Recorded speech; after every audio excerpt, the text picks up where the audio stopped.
The Saskatoon Panthers play in the West. The West of the Rhinos play up north.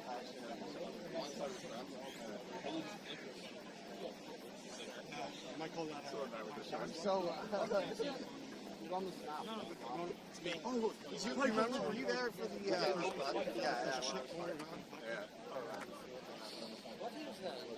They're Panthers. No, they're Rebels.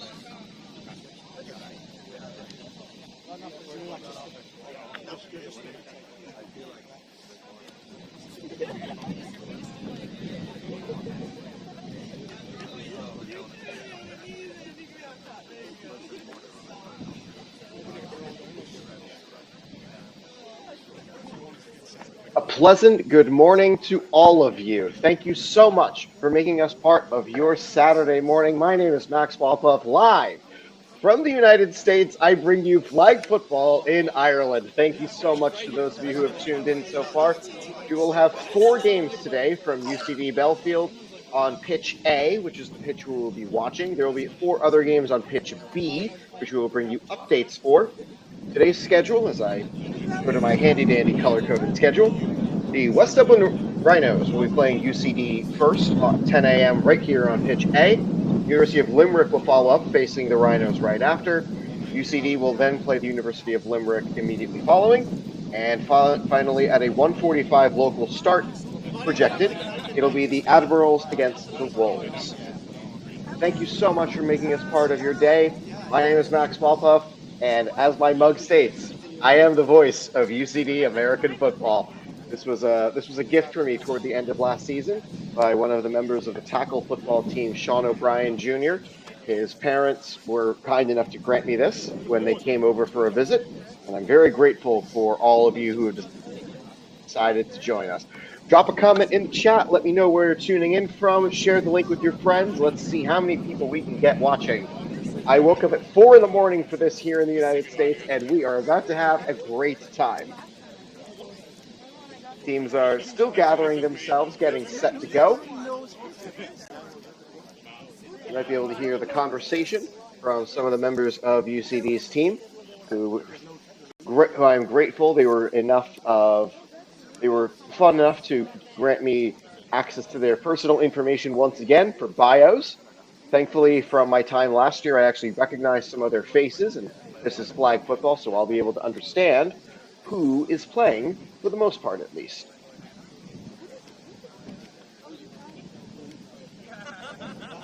We're still waiting on the games to actually begin, as teams are still gathering at UCD's Astro Field. Still lined for rugby, not lined yet for American football. That will come later in the fall when the intervarsity games start up in November.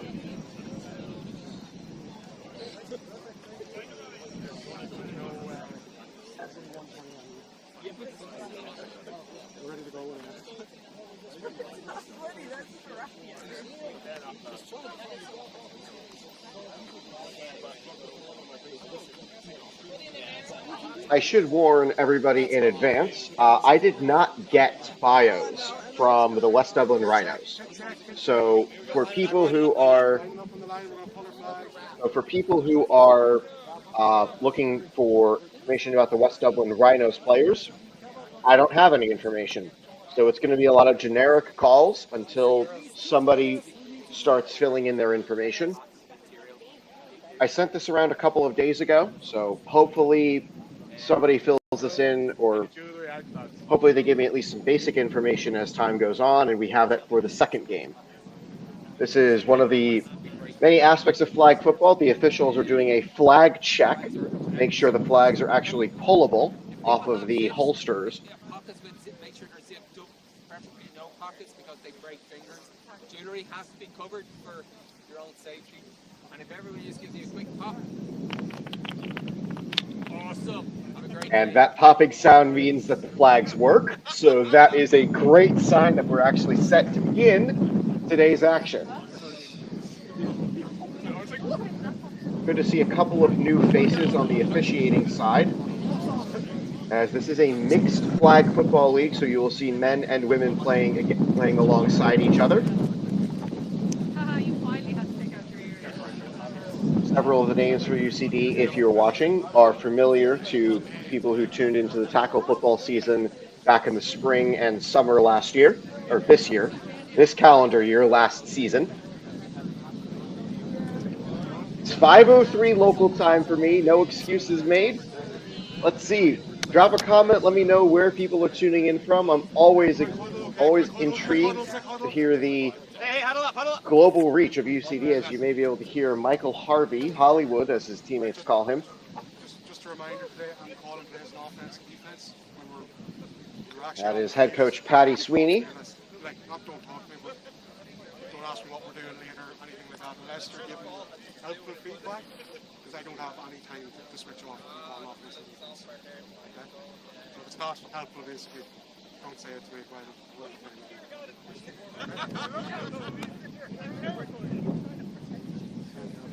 As I pull up the updated league table today, UCD comes into today's action 4th in the league table, still fighting to secure their spot in the playoffs with a record of 3 wins and 1 loss. The teams who are on top are the Eagles, Wolves, and University of Limerick. Each have also played 6 games, and UCD has only played 4.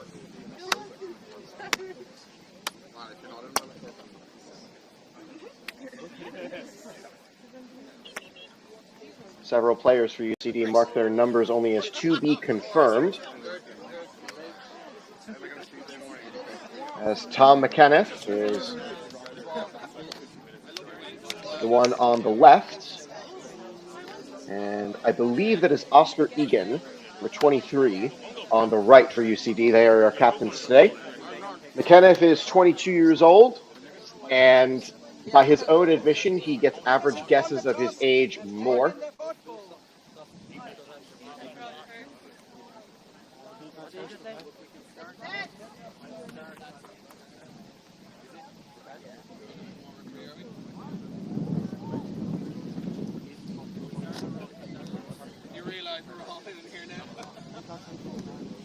As the coin toss does not have the option of deferral, you pick offense or defense, and that's that. UCD will start the game on defense. Ben Corey tuning in. Ben, good to see you.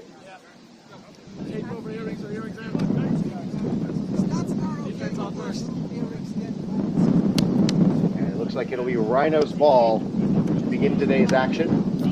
One of the notes from Patty Sweeney, the flag football coach for UCD, is that he is going to be putting the best players on the field as often as possible. UCD is in a tenuous spot right now with 2 games to play today. They will not be able to climb much any higher than 3rd, or tied for 2nd, I guess, with Wolves not playing and University of Limerick playing. But within their own control, they can at least tie University of Limerick and Wolves in points. And UCD at 9, Wolves and Limerick at 15 to open today's action. Eagles are the only team with a perfect record at 6-0. We're underway. Let's have some fun here from UCD Astro Field in lovely Dublin 4. And already we're confused about the clock. The referee's whistle was there was a referee not ready. Multiple referees not ready. Great start, everybody. Just incredible. First play of the day is delayed by the referees not being in position. Back to pass, underneath throw, incomplete. Wanted 7 over the middle, could not get it. Emily Houston uncovered. This is her 2nd season playing flag football. She's already completed her MSc in Wildlife Conservation and Management.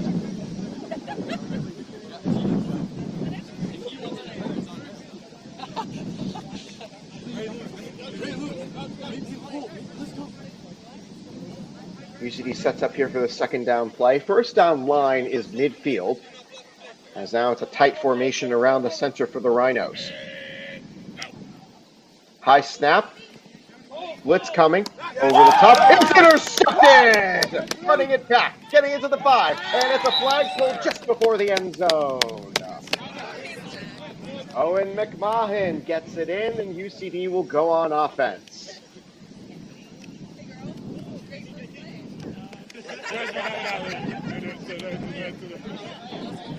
Second play for UCD, and already their first turnover. Drop a comment in the chat. I'm starting to see some viewership numbers climb. Let me know where you're tuning in from. As it's McKenniff lining up at quarterback with 2 receivers left, 1 to the right. Silent count gets the clap, the snap, and a throw.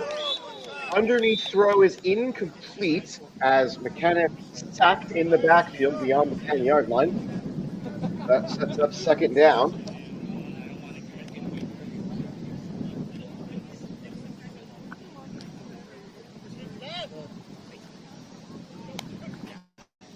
Here's the snap again. Rolling out, throwing underneath. UCD.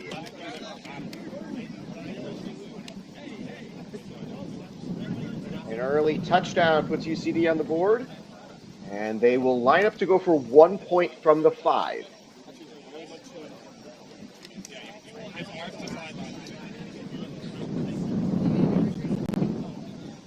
Kenneth will receive the snap from Kaylee Veal, who calls herself the unofficial UCD WAG of the Year. Her words, she used to play camogie as well. Underneath throw to McKenna, who throws it back in the end zone, tipped up and a dive, incomplete. It's just going to be 6 points for UCD as they get on the board first on their first drive, helped out by the interception.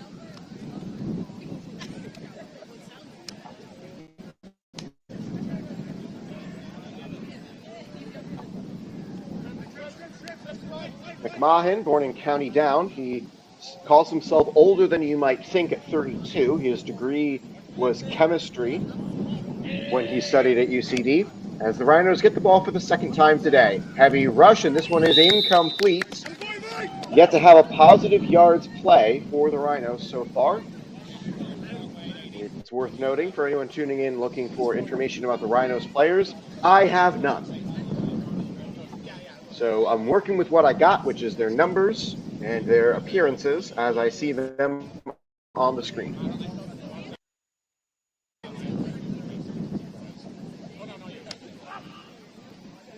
Grateful for those of you who've decided to tune in.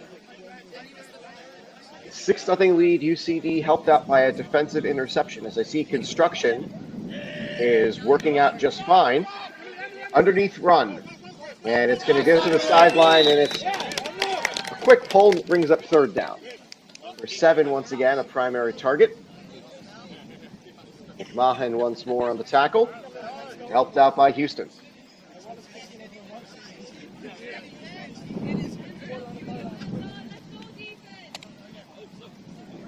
Looks like we're having defensive and offensive units distinct with the roster size for UCD. Third down, must get to the halfway line for a first. Tight around the center, here comes the snap. They fake the underneath toss, over the top, broken up McMahon again.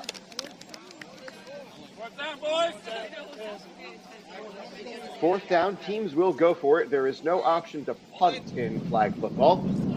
So it's four downs of plays as opposed to 3 downs of plays with the special teams unit.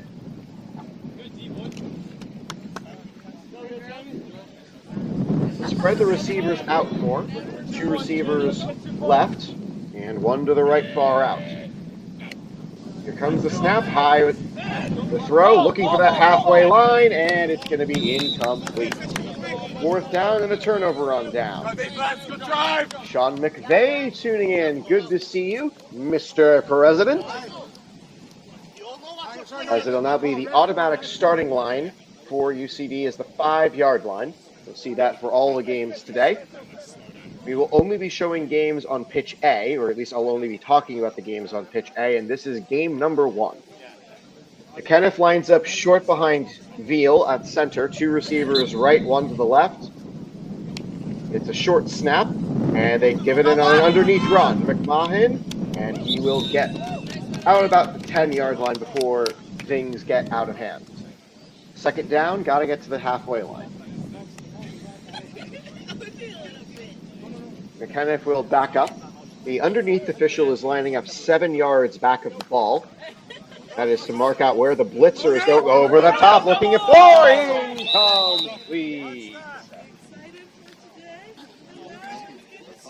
On it, Arun Sen, a third-year flag player. He played high school football in the States. Calls himself a massive New England Patriots fan. And it's hard to argue with him with the success that they've had during his lifetime. McKenniff lines up again on his third down, 2 receivers right. He'll roll that direction. Looking out for the pass, and it's over the top. Someone has to come down with it. It ends up going to the ground. McMahon had a hand on it. Who scored earlier? I believe it was Arun Sen, number 8. As it was a number I did not recognize from the previous season. All right, I'm used to having a sticky pad of notes where I mark down who did what. Here comes fourth down for UCD. Must get to the halfway line on this 6-0 game. UCD scored on their first possession of the game, which was helped out by an interception. Kenneth has a few seconds left to throw the ball, looking in that direction, and it's a coverage sack. They blew the whistle for a sack as the pass was intercepted.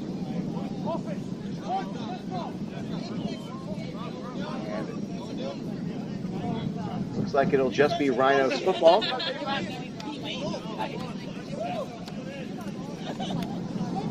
And because it's a turnover on downs, automatic starting field position will go back to the 5-yard line.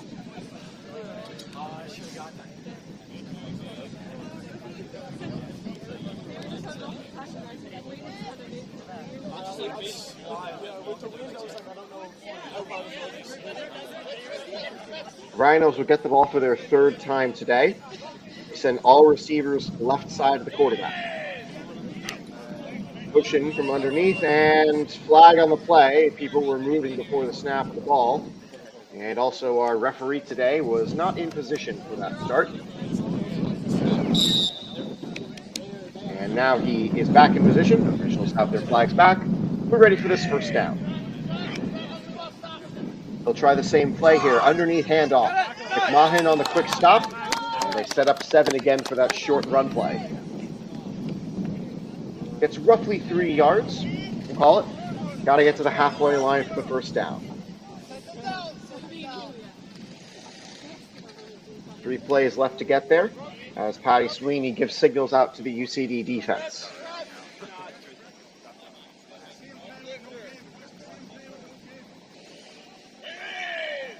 Motion again from number 7. And they'll go underneath again. McMahon and Egan combine on the stop, getting to about the 10-yard line. It is a 50-yard playing surface with a 5-yard end zone for flag football and coverages and formations. Must gain 20 yards from the automatic starting position. All tied around the center for this third down play. High snap. Quarterback drops back to throw. Underneath, incomplete. Yet to complete a pass today. And here comes fourth down as the ball skitters away off the Astro field. Jamie is running fast.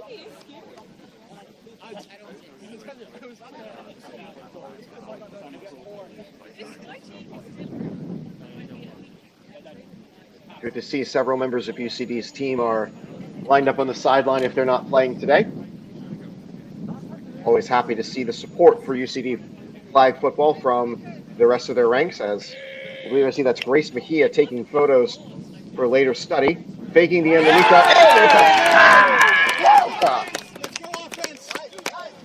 Jamie Ahern O'Connell, one on the stop, third-year chemical engineering student at UCD from County Dublin.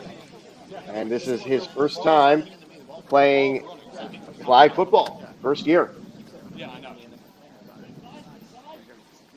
In his bio, he provided a little too much information, saying he was out late last night, so hopefully he's not hanging today.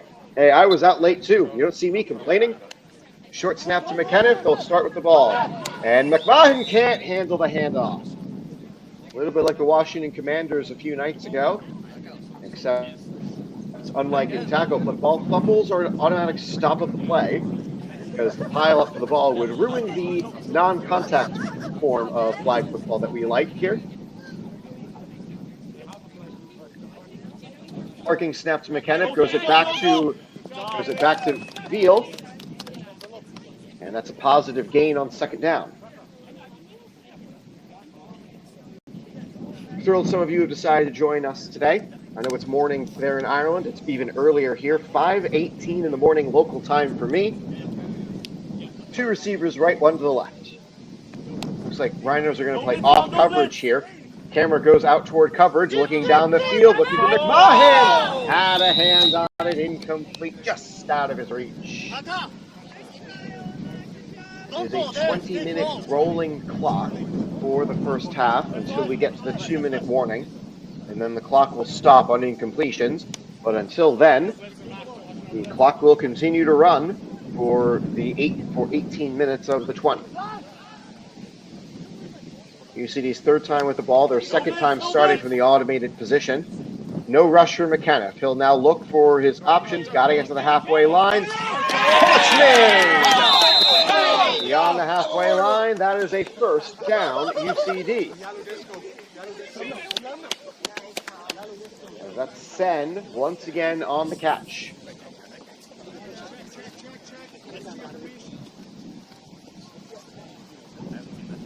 Sweeney sends a check into the offense, same 5 on the field.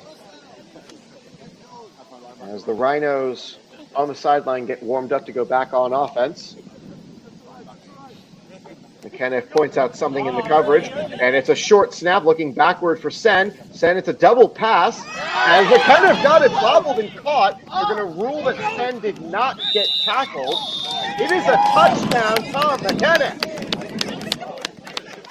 They're going to rule Sen got the ball away prior to losing control of that. Penalty on the defense as well, and it will be declined. Duh. And that's now 2 touchdowns on the day, a passing and receiving variety for McKenniff. McKenniff gets the play from the sideline as it's now 12-0. What a well-designed play on UCD's playbook. The short snap, backwards toss, double pass play. McKenniff underneath to Sen, and they get the conversion. That's another 4 on the board. 13 UCD on top.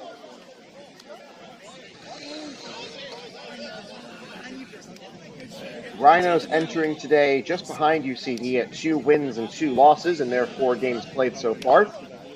So this could be a critical swing game for the 2 squads.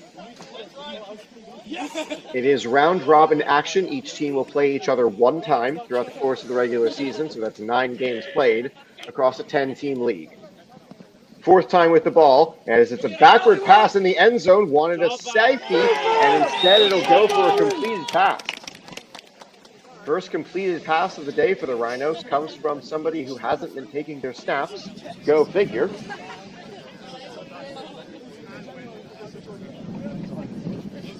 McMahon among those on the coverage.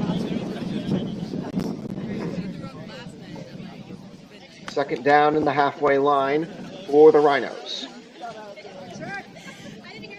Only 2 receivers left, 1 to the right, 2 out wide, 1 in the slot.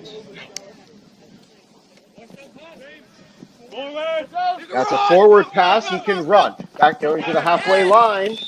Flagpole came before the halfway line. They will mark him about a yard short as the far side official does the dancing. It is 3rd down. Rhinos can run it from here. It's not until you get to the 5-yard line on offense that you're not allowed to run the ball anymore on a handoff or a backward pass play.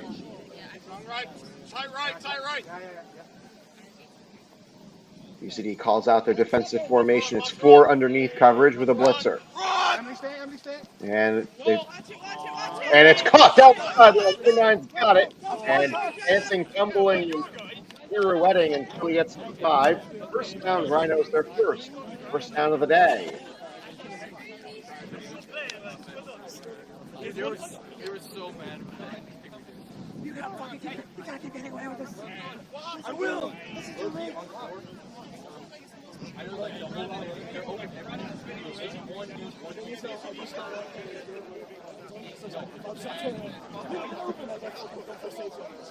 As there was a flag on the far side of the field.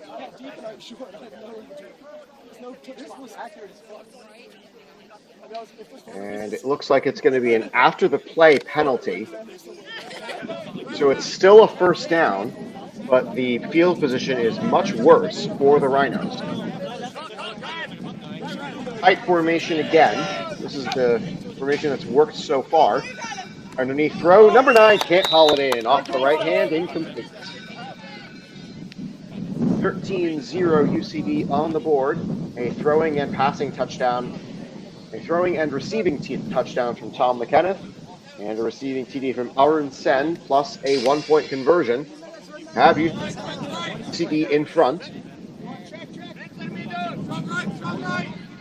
4th time with the ball as the clock continues to wind down. Tight formation again. And it's a sack beyond the halfway line. Oh my God, TJ1 who? This brings up 3rd down. UCD's defense smothering so far would be a great word for it here in this first half of action.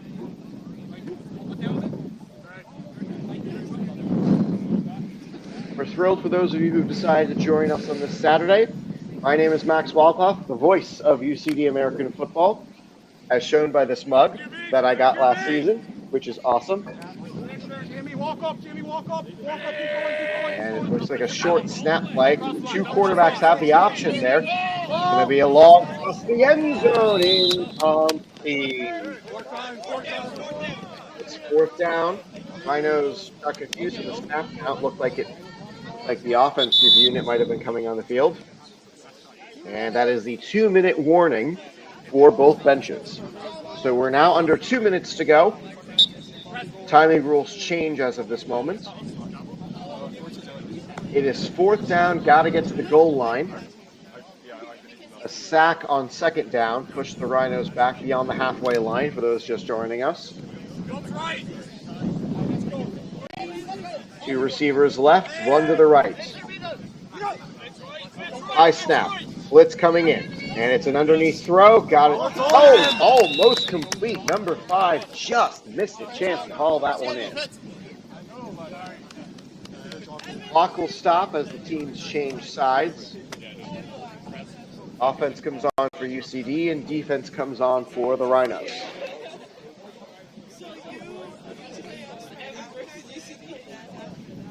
Starting once again from the 5. We're under 2 minutes to go. Can UCD make anything happen on their 4th possession of the half? McKenna rolling right. Oh, top looking for a man. Intercepted. Over the dash for UCD. Number 99 brings it in. That was a good coverage play, as they will get the ball at the spot of the tackle. And a 5th possession here for the Rhinos is a late gift on an interception from Tom McKenna. Drops right, tight. 2 receivers left, 1 to the right, all bunched up around the center. Blitzer is the one that's far back. It's an over-the-head snap, and that stops play. That's an automatic 2nd down. I am unsure on timing rules, whether because it was a missed snap and not an incomplete pass, whether the clock stops or not. It's not like we have access to a clock anyway. Same formation as previous, 2nd down coming. And someone moved forward before the ball was snapped. Underneath throw to number 9. Cannot get there. It'll be a first down. UCD defense clamoring for a false start.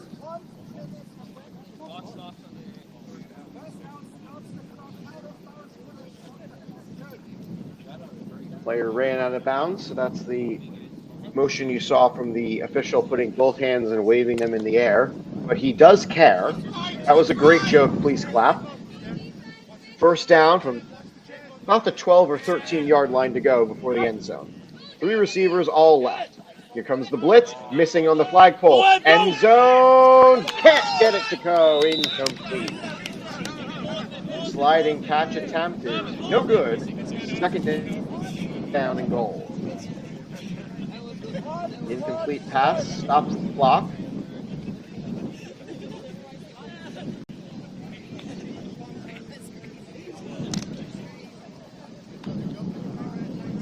Second down.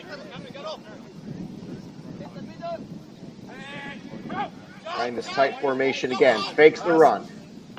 Coverage is good. McMahon down the sideline. He's wide again. McMahon will spin out, and he will go all the way. Touchdown,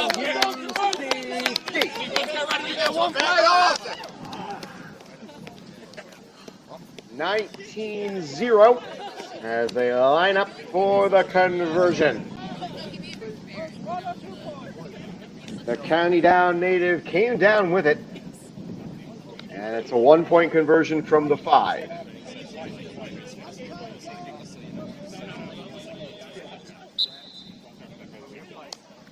Officials now in position. McKenniff rolling right and got him in at the sideline. Kept his feet in bounds. It's complete for 1.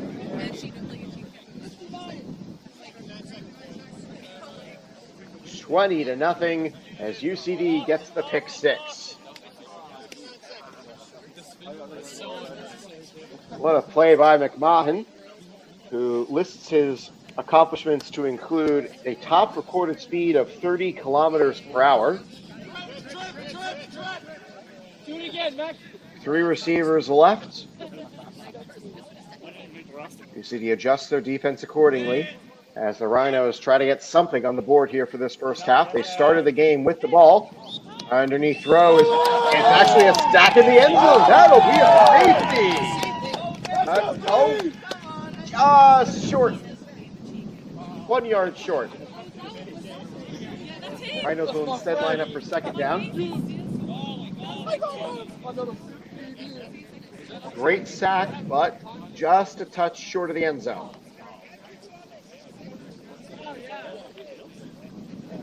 Rhinos taking a long time in the huddle. Go get it again, Jamie.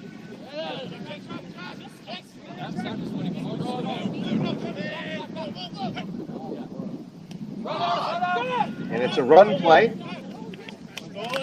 Eventually pulled after a short gain. Brings up third down as the Rhinos avoid catastrophe by giving up the safety toward the end of the game. First half of action, we'll have another 20 minutes of rolling clock for the second half following a short interval. Tight formation on this third down play. Here comes the rush. Going out over the top. It's intercepted again.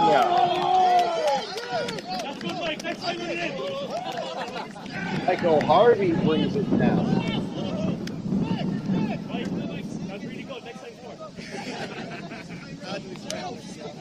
Harvey's in his 5th year playing for UCD. His teammates all call him Hollywood, and you can understand why.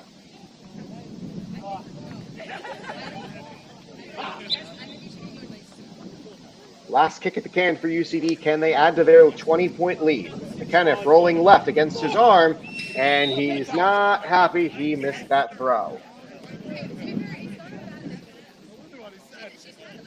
Had a chance at that one. Wanting McMahon. The incomplete pass that does stop the clock. UCD does have use of their 2 timeouts should they wish. Retrieves the high snap, rolls right, throws underneath, and it's almost intercepted. Number 9 had a chance at it, incomplete, third down. I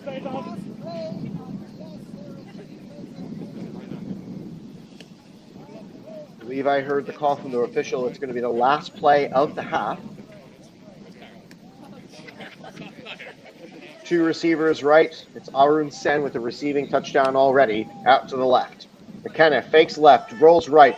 Sack miss. Going out across his body. Broken up, incomplete. And that is the end of half number 1. All right, halftime, folks. Who's got questions? Thank you so much to all of you who decided to tune in. Second half of action will be coming your way shortly from UCD Astro Field. Grateful you've decided to join us. We thank you so much for making us part of your Saturday, wherever you're tuning in from in the world. This is UCD American Football on YouTube. Thank you so much to everyone who's been part of this game so far.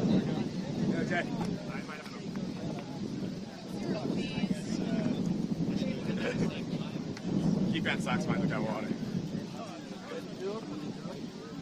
West Dublin Rhinos only had 1 first down in that first half, and that's a big credit to UCD's defense.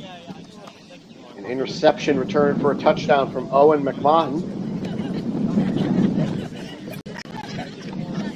who, in his pronunciation notes for his name, said it's not pronounced like WWE royalty McMahon, and I appreciate him for telling me that, because if he didn't say something, I might have gotten it wrong every single time I've met him.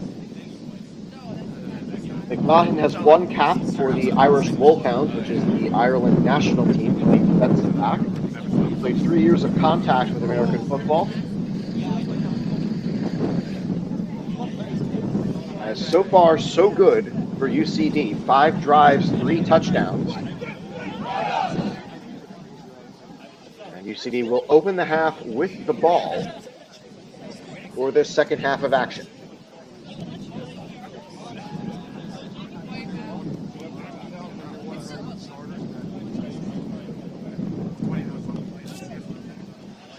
Huddle up on me. Coach. Paddy Sweeney calling the team in for a huddle. It's a short halftime. That's the reason why I called it an interval, not really a halftime. For those of you out there who are more attuned to tackle football and its rhythms and timing, it's a much faster game. Requires faster reflexes as well. Good decision making is paramount in this game with the limited kicks at the can with the ball.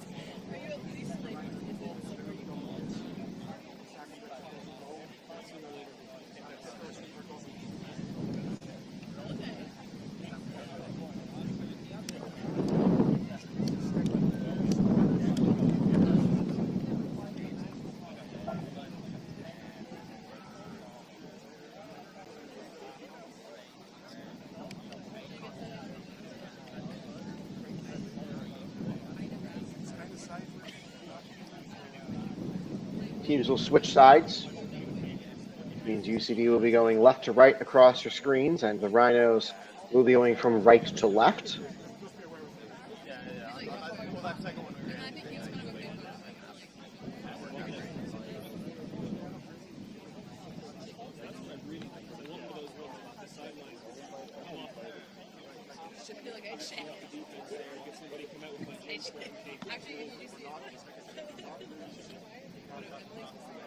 Seeing this view reminds me of all the days I would spend with the UCD team on this field for training.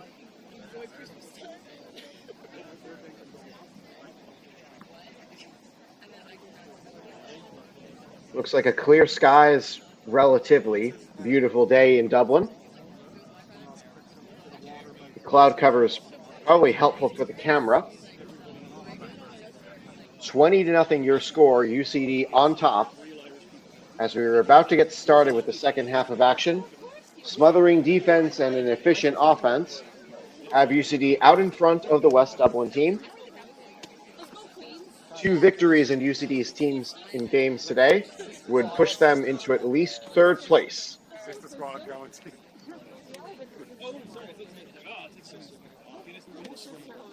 This is the action on pitch A. There will be action on pitch B, which we will not be able to carry for you.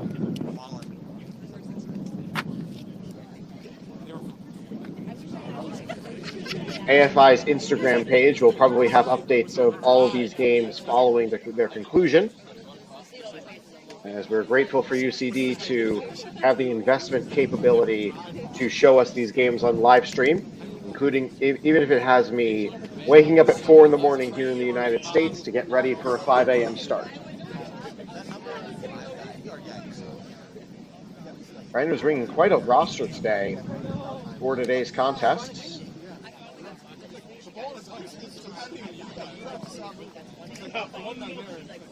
Let me re-look at the schedule, as it'll be Rhinos versus University of Limerick in the next game.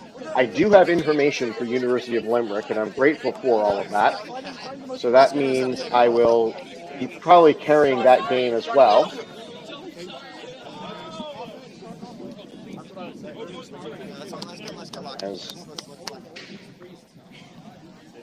Bram, good to see you. Happy to see you tuning in again.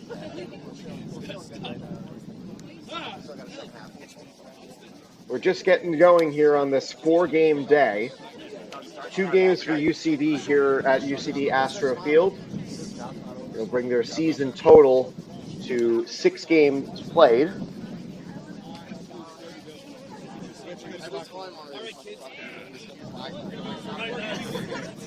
Indeed, great to see you again, Graham. How have you been since July, I think was the last time we talked, because that was the last game available on this channel. InterVarsity is coming up next month. UCD getting ready for that with training throughout the week, as the flag football team has so far been taking precedent for several players who might be playing in the InterVarsity game. Sounds like UCD had a good recruiting drive again as they get set to start with the ball. It's a snap to McMahon. They fake the toss. McKenniff has it. He can run, and he's going to run with it. Up the sideline he goes, and he'll trip and fall toward the out-of-bounds line at midfield, as the midfield marker has to be placed back in its original spot. Spot of the ball is a tad short, so it'll be second down.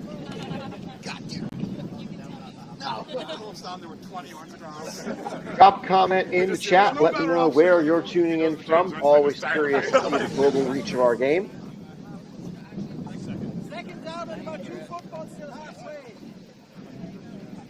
You heard the white hat. About 2 football lengths to the halfway line for our first game. It's going to be another toss play. A send around the bend. And he'll get the first down with ease on the rush on the toss play.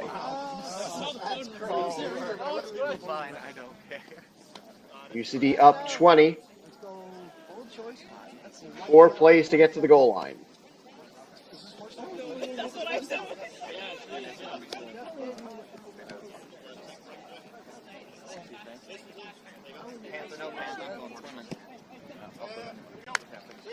Another snap to McKenna.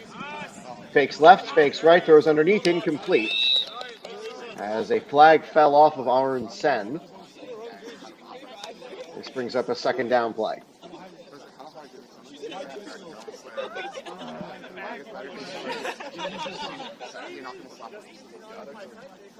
Kaylee Veal, the one snapping. She calls herself a huge Swiftie, and I'm assuming that the Life of a Showgirl has been on repeat on her shuffle. Short snap, they're going to fake it that way, going deep, going out the side, it's intercepted! In the end zone, they'll run it out beyond the 10. And number 9 for the Rhinos is in favorable starting field position on a Jack O'Riordan on the play. That's the sort of play where it's beneficial for me to have a year of experience with UCD team. I knew what Jack looked like. His number was marked as to be confirmed.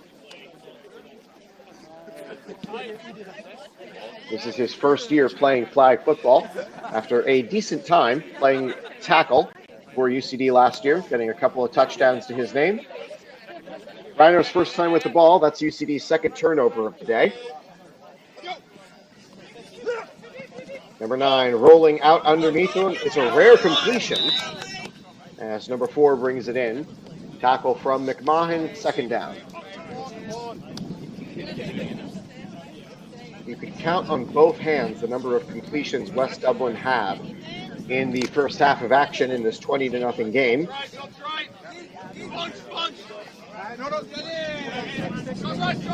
Bunched up around the center. It's a rush play. Underneath again, it's intercepted! A huge play from Oscar Egan, and immediately turns back to UCD. For a man who will admit up to himself that he doesn't have hands, those are some good hands on that interception.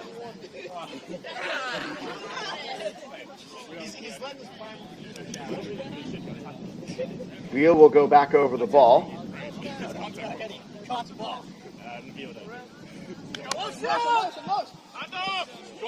Double quarterback play. Off back to Veal. Veal's going to receive. He'll stretch the ball out for a few more. Getting to the 9, second down and goal.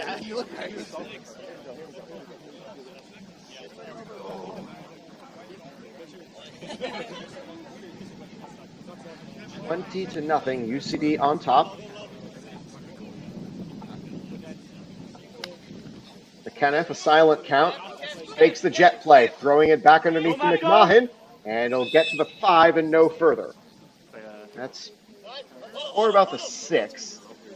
So UCD can still run the ball here as they are not yet in the no rushing zone at the 5-yard line. On this third down play, a lot of things in the playbook. McKenniff rolls right, looking back left, and going to the end zone. It's broken up, incomplete, had a chance at the interception and dropped it. Fourth down for UCD. Barring a defensive penalty, UCD must get into the end zone here, as some players for West Dublin have decided to play catch, which means the camera is going to go that direction. And whoever caught it, that's a touchdown, UCD. Everyone on the bench, get a quick lap.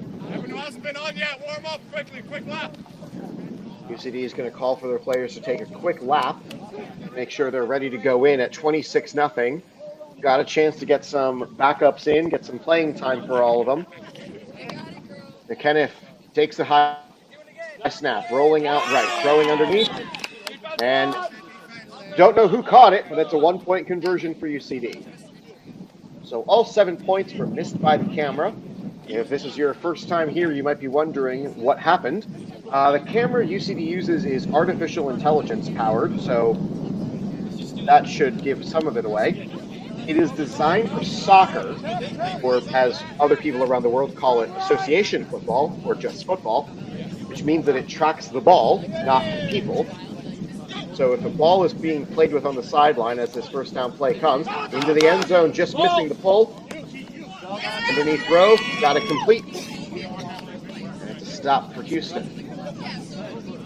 So anyway, to finish my story, every time someone's playing with the ball on the sideline, that means the camera will sometimes shift toward the ball on the sideline and not stay with the play on the field. Nothing we can do to stop it other than preventing players from playing catch on the sideline, which wouldn't be conducive to anybody's help except for mine. Second down, halfway line must be gotten, and it's broken up incomplete. Another pass defended for Oscar Egan.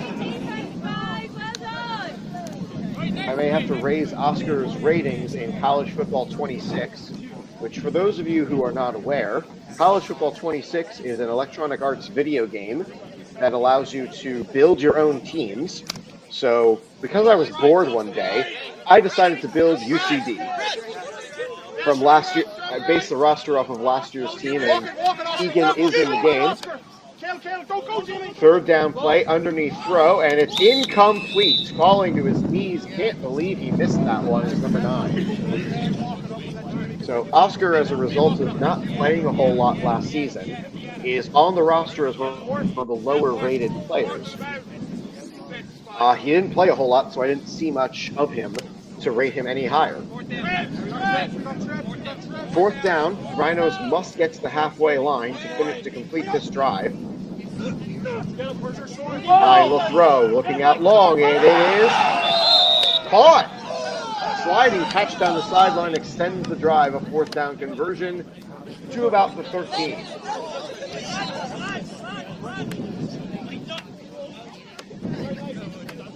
Quick equipment change here for Emily Houston as she gets her shoe tied. Rhinos trying to get on the board for the first time today.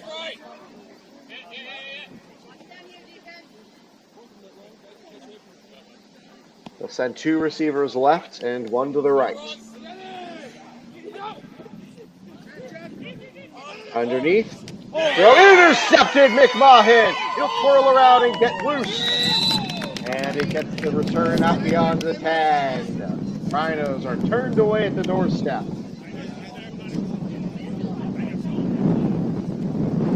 Back on offense, up by 27. And UCD is going to call their first of 2 timeouts in the half. They've used a lot of the same players on offense and defense through the course of this game. And now that they are up by 27, they might be putting in some backup players to get them some playing time ahead of their second game later today.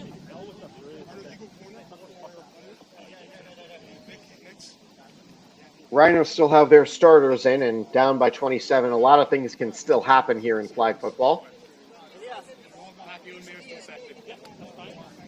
And now McKenniff will have a few new receivers to throw to.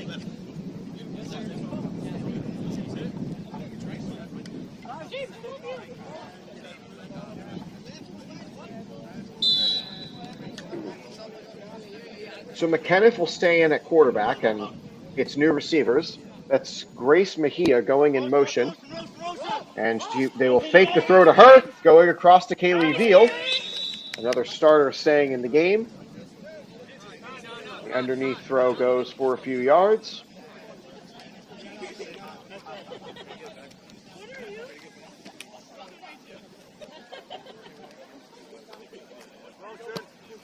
Kenneth looking left, back to Veal, and she'll get close to that halfway line. We'll see where they spot her. That's a first down. The far side official definitely was not paying close enough attention to this ball there.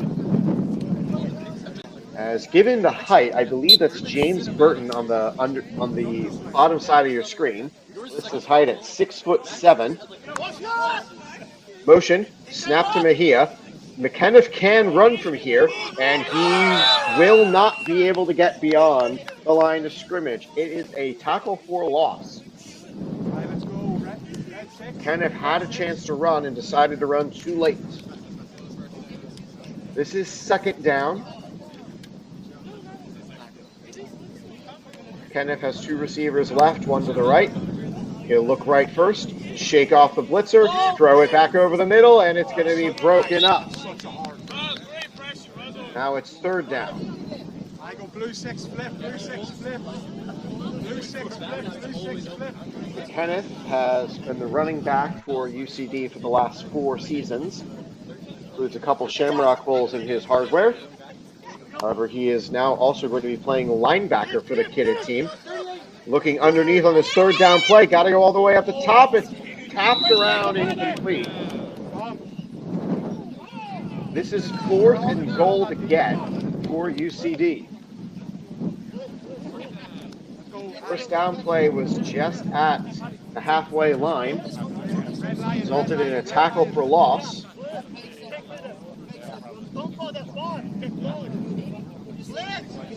You wonder if the play might be on here for James Burton with his height. Could be an advantage for UCD. Bunch formation left side of the snapper. Here comes the rush. Pressures McKenniff into a decision. Throwing that direction for Burton, and it's incomplete. Had to throw it away. UCD unable to make the interception pay.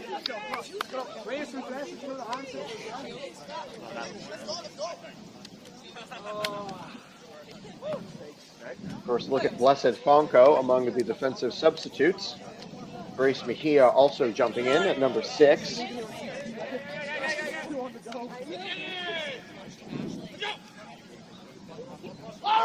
It's a run play. And And that is another flagpole after a good gain.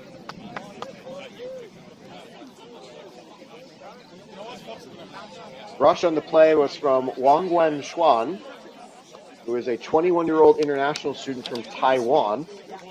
He sent me 3 separate videos of how to pronounce each word in his name, so I hope I got it right, as he lines up as the designated blitzer once again. Heavy rush on the quarterback, and it's underneath to 17. Mejia on the stop. Grace is from Detroit, Michigan, or close enough as she calls it, and is in her 3rd year in her politics and international relations and social justice course at UCD.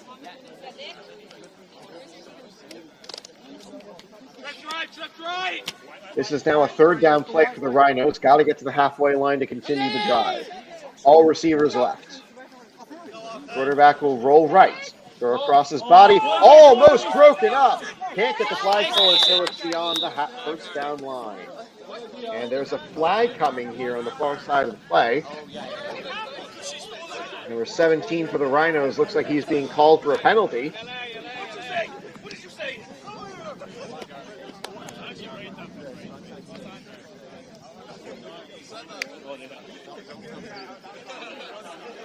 Flag guarding is the call.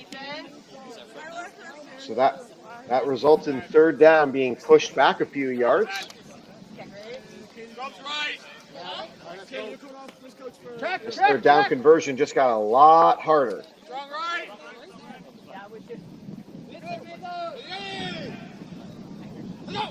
Wen Xuan looking for instructions as to where to line up. Back over the top, and it's broken up. 4th down for the Rhinos.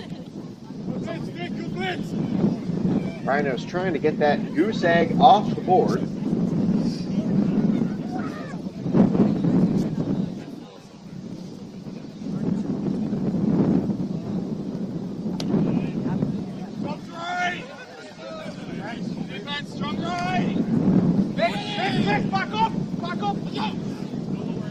Fourth down here, 2 receivers left, 1 to the right, looking over the line, and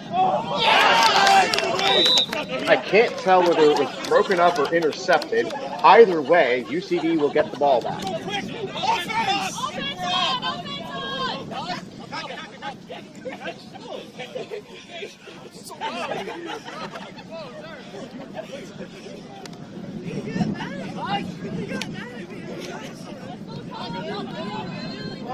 Rhinos have yet to be shut out in a game this season.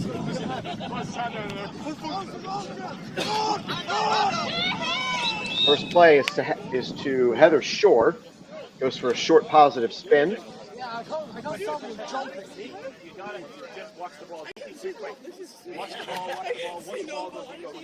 Second down play for UCD. Snap to Shore, and it's going to be a run play getting up the sideline, stepping, I believe, out of bounds is the call for send. And actually, is it going to be a first down? Nope, just short. About a yard and a half short on this 3rd down play.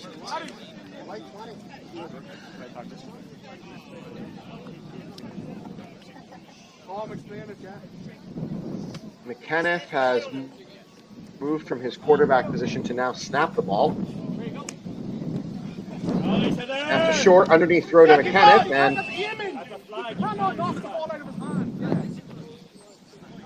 Rhinos player knocked the ball out, but doesn't sound like they're going to call any sort of penalty for it here. Pat Duffy now on the field as well, and the referees are actually going to get together and talk about this. Could be a potential free yard situation for UCD. We're grateful all of you have decided to join us. If you're joining us, please drop a comment in the chat. Let me know where you're watching from.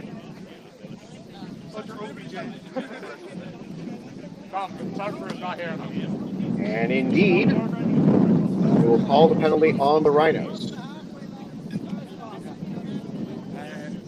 It was already going to be a first down. They'll take the additional yards. This is a hefty penalty against the Rhinos. We have crossed 1 hour of streaming. Everybody give it up for 1 hour of flag football. First down, Sen launches it deep downfield, incomplete. Good form, great throw, just out of reach of the receiver. Duffy will return the ball to McKenniff. As players look on their play sheet for whatever Red Fox means for UCD. It sets up a passing play with 2 receivers left, looking over the top of Burton, and it's a collision in the end zone, incomplete. Third down and goal to go. And there's a flag on the play. Late flag for the contact in the end zone.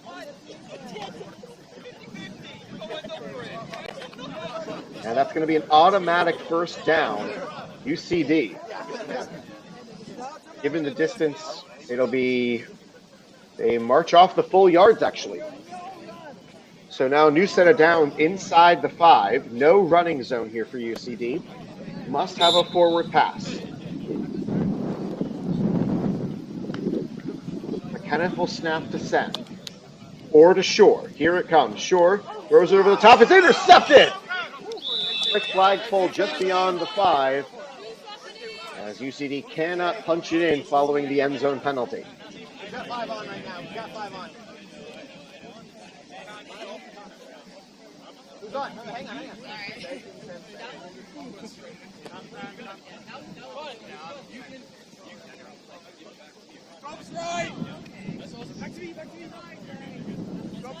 Rhino's just trying to get something positive to head into the next game against University of Limerick.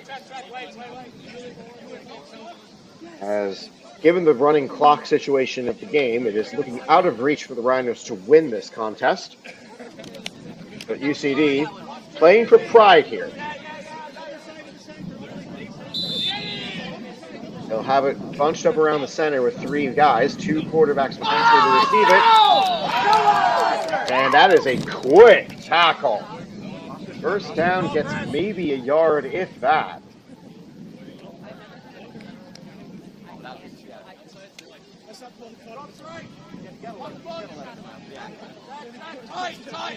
Now they'll stick with tight formation. Oscar Egan going to creep up to the line. Here comes the rush. Going out over the top. It's complete. Looking for that halfway line. Blanco gets the flagpole. As number 17 with yet another catch on the day. Sets up a makeable third down for the Rhinos. I believe that is the time for the 2-minute warning. Teams will get a quick breather. Timing rules change now inside of 2 minutes. Incompletions and plays out of bounds will result in the clock stop. Tight. Press. Now they'll go again with a seemingly 2-3 quarterback set.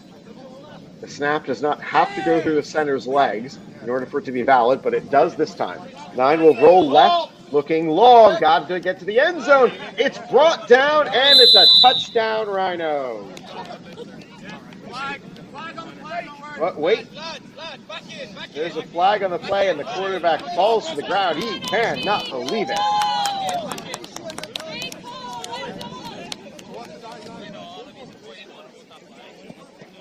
Couldn't see the play.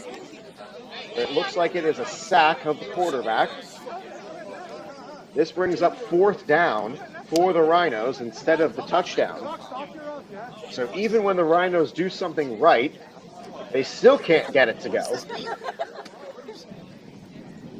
Got to get to the halfway line or a defensive penalty to reset the chains here for the Rhinos. Tight, deep back. Readjusting the defense, it's going to be a run play. And 2 flagpoles miss. McMahon gets the stop.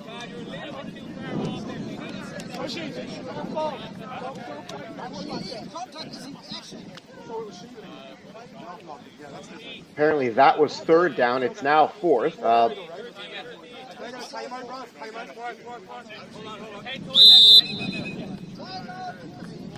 UCD is going to call their second of 2 timeouts in the half, trying to reset their defense. Backups are in for UCD, as it is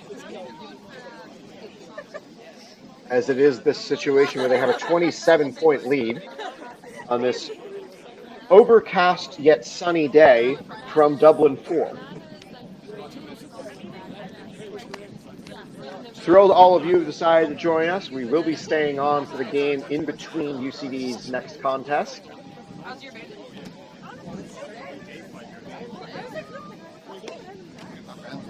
Next game will be University of Limerick up against the same Rhinos squad, as the Rhinos will be done with games following this. Not a clue who any of them are, because none of them filled out the bio form that I sent around to the teams. Granted, I didn't send it out fast enough. I only sent it out 2 days ago. This is a 4th down play. Must get to the halfway line, roughly 4 yards away. It's a low snap, looking for a receiver, and it is caught, I believe, first down. Got a reception for 13. Timeout Rhinos as they attempt to claw something back of this 27-point deficit.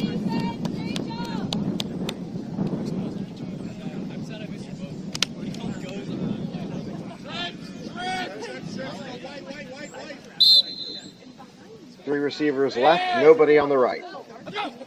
Number 9 will drop back and throw. He'll come up to the line. Going out over the top, McMahon cuts in on it. Breaks up the pass, incomplete. 2nd down and a timeout, West Dublin.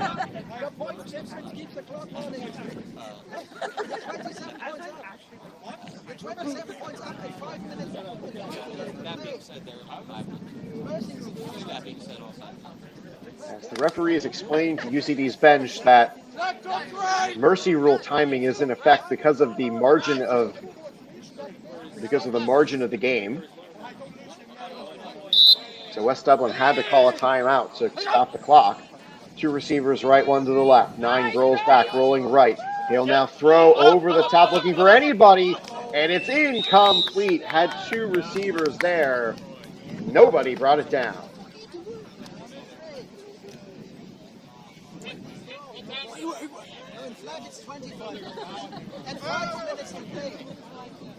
And now it's 3rd down and goal to go.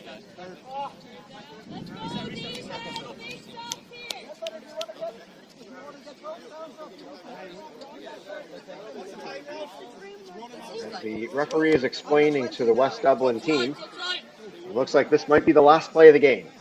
And the Rhinos get a point on the board. Number 9 manages to field the low snap. He'll come up to the line of scrimmage, throw underneath. It's intercepted! 2 feet in bounds, and that should seal it. Oscar Egan hauls in his 2nd pick of the day, and that is your ball game.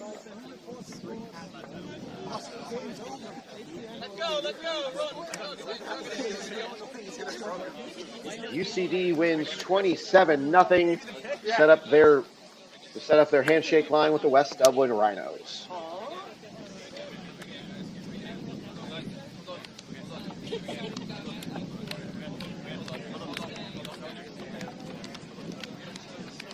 Three cheers for UCD! Hip hip! Hooray! Hip hip! Hooray! Hip hip! Hooray! 3 cheers to the Rhinos! Hip hip! Hooray! Hooray! Hooray! So that means UCD, now with 4 victories on the season, moves themselves into 12 standings points, as each win, I believe, counts for 3 points, much like association football.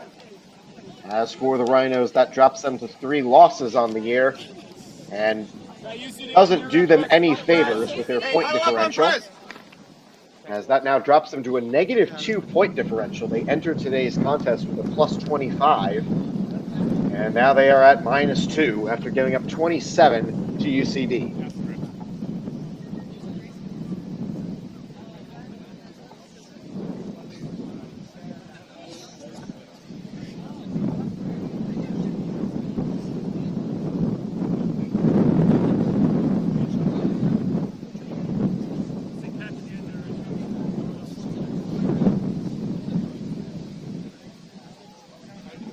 worry about me. I'm just setting up graphics for the next game. We got a little bit of time between now and the next contest, so if you've got questions, drop them in the chat. I got plenty of time to answer them.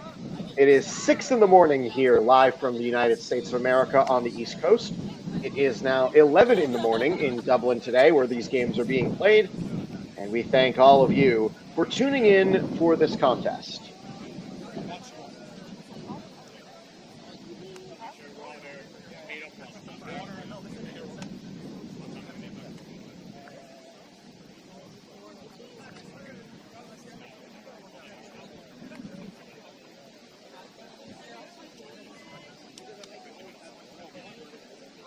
Next game up on the schedule will be West Dublin Rhinos, seen regrouping over on the sideline against the University of Limerick Vikings.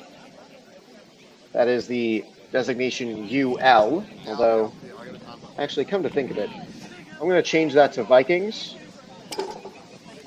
just for my own sake. So, it'll be Vikings and Rhinos coming up next from UCD Astrofield. Coming up also in a couple of minutes, there are other games that are going to be played on a separate pitch. The South Dublin Panthers' second roster will be taking on the Cork Admirals on Field A.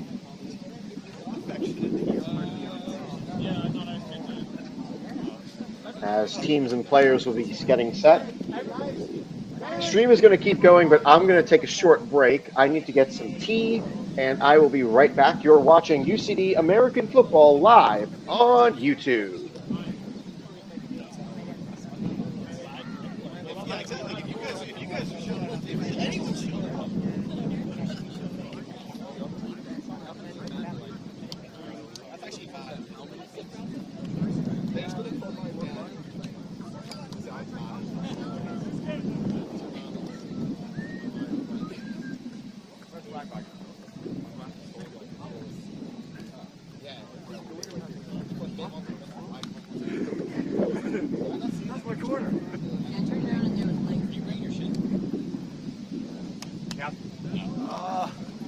Just needed that extra brain break last.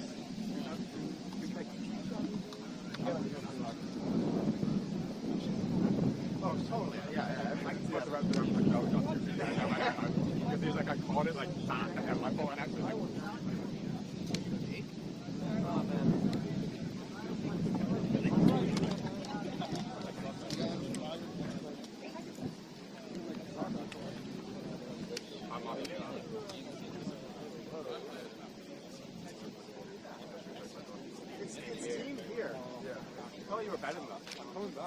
I did think you were better than that. I think I'm sure.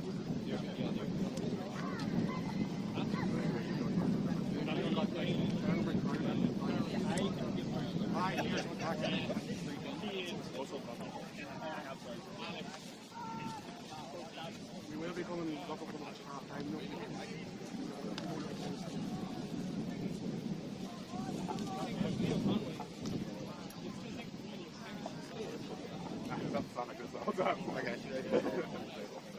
Well, actually, I have some meetings. I know, it's time of thing I got pants. No, I'm saying I have real pants for you. That's so much worse.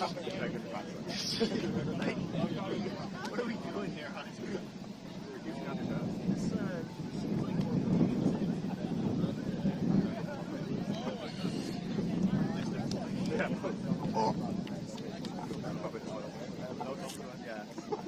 Oh no! Max, I'm sorry. Wait.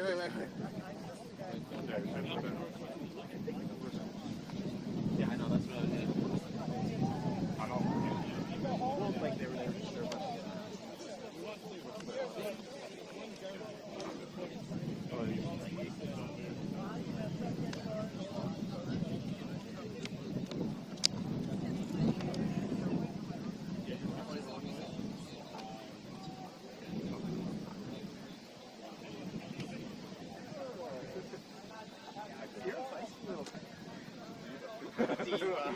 Shall we say?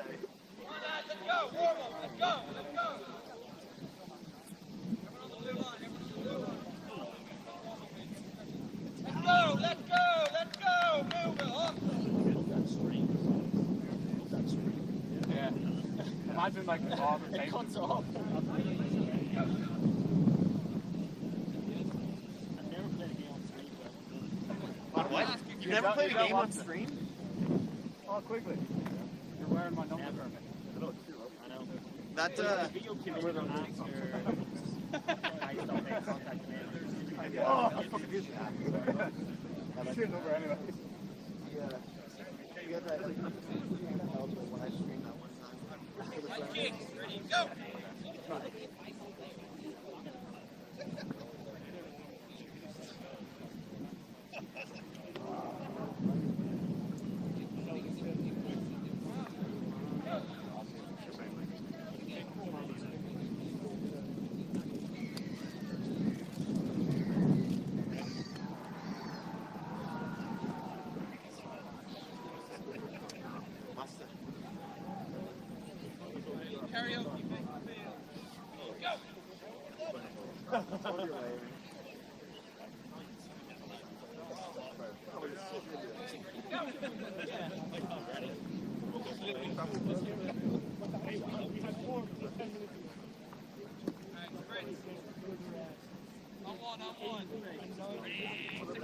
yeah.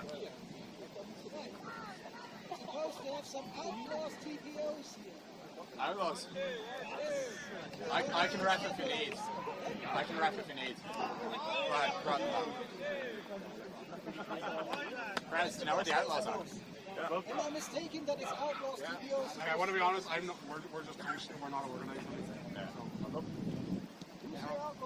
that looks a good outlaw. That's one.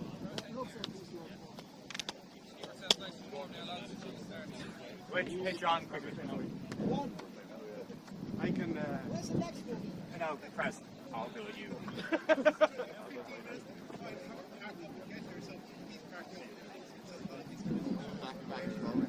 I know part of the top. It's just to warm up again.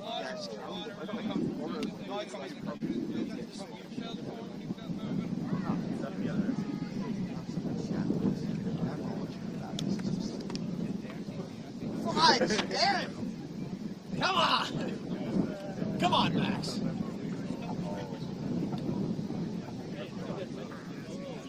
Whoever's on the sideline for UCD, you do know I heard that, right? Anyway, thank you so much for all of you who've decided to join us for UCD American Football Flag Edition. My name is Max Walpoff. I am the voice of UCD American Football. Sorry, I just love this mug so much. I love bringing it out. I made sure to bring this to my new residents in the United States. I'm grateful for everybody who's been part of my UCD journey. I'm grateful for all the people who have been at UCD American Football who gave me this opportunity.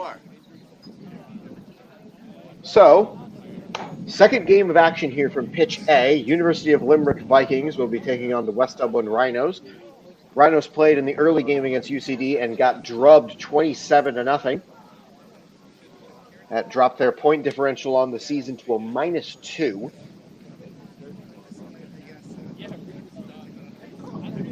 As I pull up the league table further down. There you are. The University of Limerick comes into this game 5 wins, 1 loss, and a plus 96 point differential.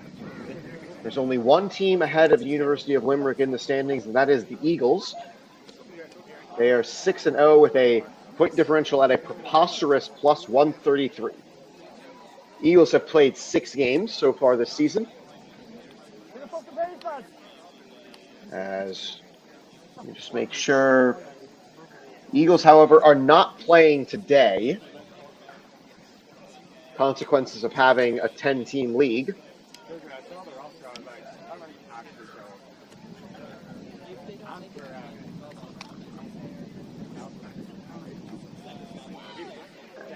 I should point out, for anybody looking for information about the West Dublin Rhinos roster, I don't have any. I sent around a bio form a couple of days ago, and it was not enough lead time, apparently. for players on the Rhinos to get it and fill in information. So my calls for them are going to be generic. However, I do have information for University of Limerick, and I am grateful for that, so we're going to work with what I have.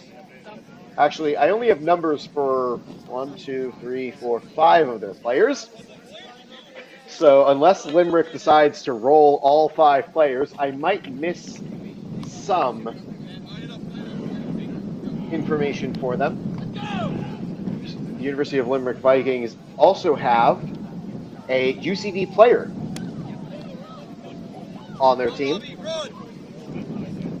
His bio also needs to be updated because clearly he hasn't seen something. So anyway, West Dublin will occupy the sideline on the other side, and University of Limerick will occupy camera side. We will stick with you through today's contests.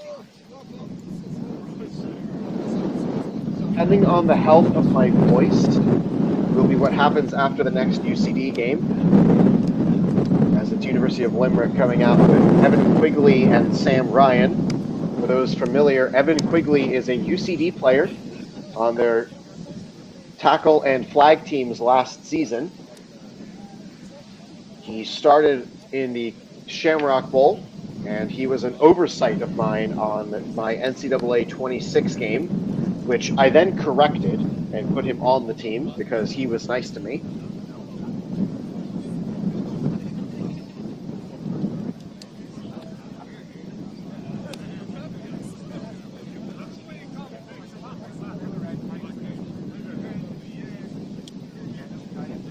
Quigley says that the reason for him switching sides is a woman made him move to Cork. Words from his bio.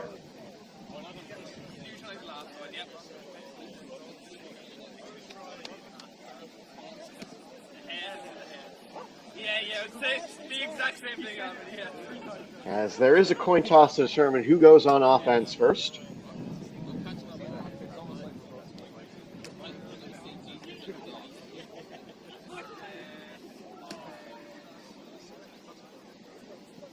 Limerick will be in white as the teams now orient themselves. Looks like it'll be Limerick going from left to right across your screens, and the Rhinos will be going from right to left. Looks like it'll be defense first for the Rhinos.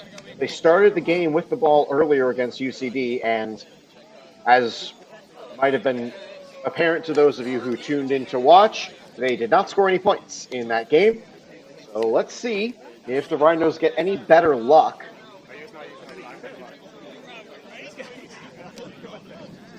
Another player out there for captains for the flag roster is Sam Ryan. He plays wherever his coach decides. The coach is Keelan O'Neill, by the way, who is also wearing number 11 for the team. He'll play.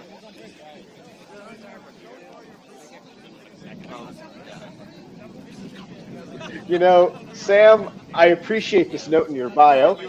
Fun fact about him, can run a 10-minute mile when I feel like it. I can't. My best mile time came when I was in high school. I got it under 7 minutes. I'm not a good runner, never have been, likely never will be unless I absolutely dedicate myself to it. I take issue with one of the bios for Limerick. It's Oisin O'Sullivan, who calls himself an aeronautical engineering student and says, probably smarter than you. Pass the bar exam and we'll talk.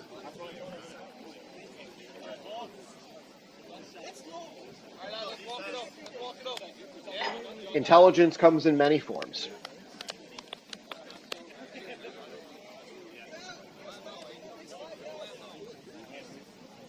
So Limerick will start at the 5. As give me a second, I'm going to look up the weather in Dublin today, because I see the skies.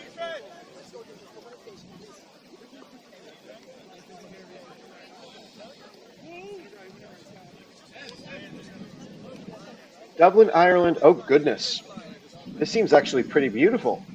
Just under 60 degrees Fahrenheit with rain possible around 11:30 in the morning.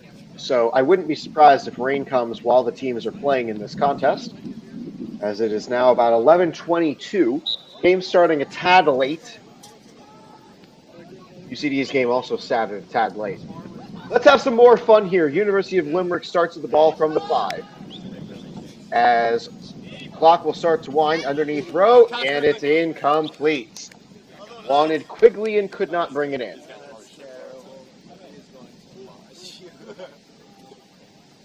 Looks like Ryan will be the one lining up at quarterback. That's Sam Ryan.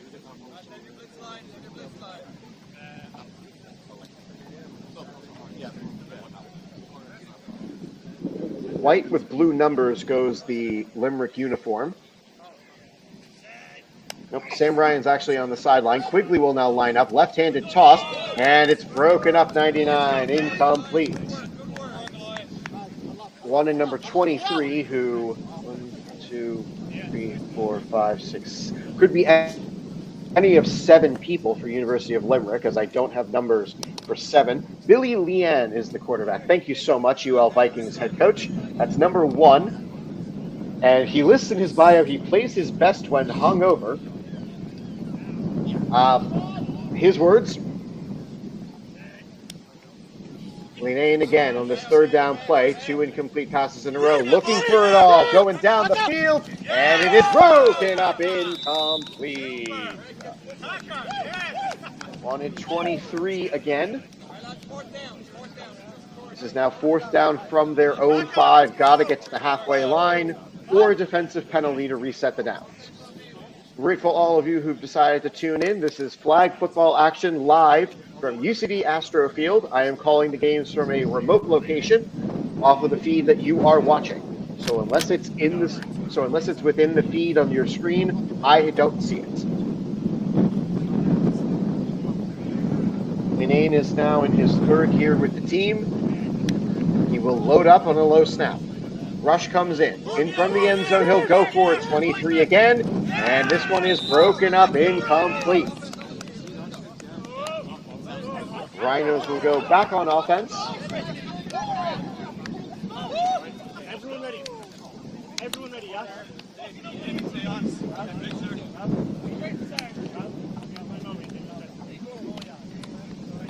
Now, we can line up. Jesus Christ. Line up, please. Anyone who wants here. As this doesn't look like a good sign to start today's game.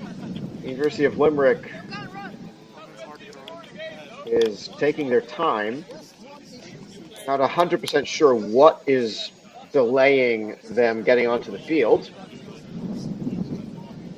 Rhinos are ready to go on offense as the referee is over on Limerick's sideline to discuss whatever's going on.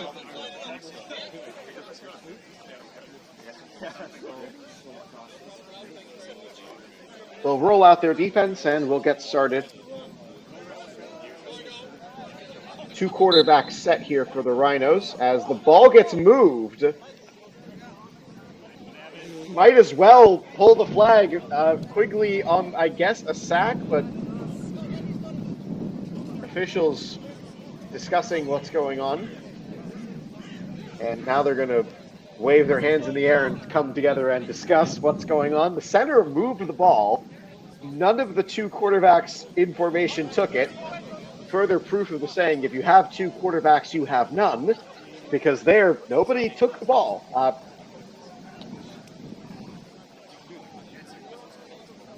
Now the side judge is explaining to the referee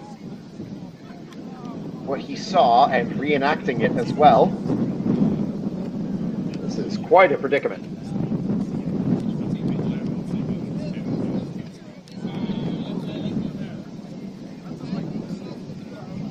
I don't know whether we're going to replay the down or have a 2nd down play.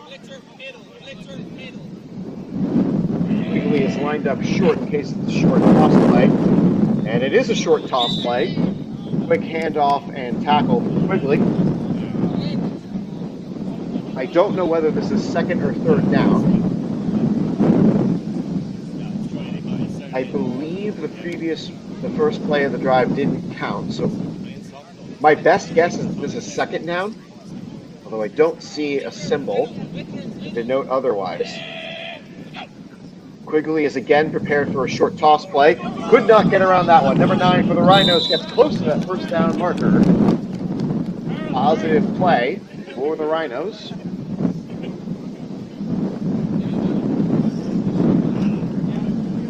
Play clock will wind. This is either 3rd down or 4th down. I guess if the Rhinos don't get first, we will find out.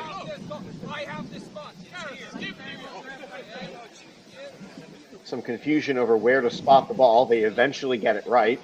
Quigley is again lined up over. He cannot rush the quarterback from that position.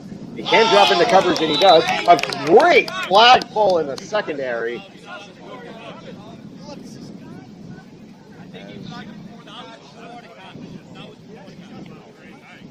Now we're having the confusion of what down it is on the field, so I guess I'm not the only one who is confused. Yeah, run it. Over there. You're up, This is now 4th down. Okay. So they must have ruled that the first play didn't count. 4th down and a little bit to get. Blitzer in a 3-point stance. They'll now spread the formation left side. Quigley comes down in coverage. Wanting a quick toss play. Off the hand. Up over and out of the side. But that'll be a first down, Rhinos. Ryan had great coverage. Ball popped in the air, and number 5 for the Rhinos came down with it.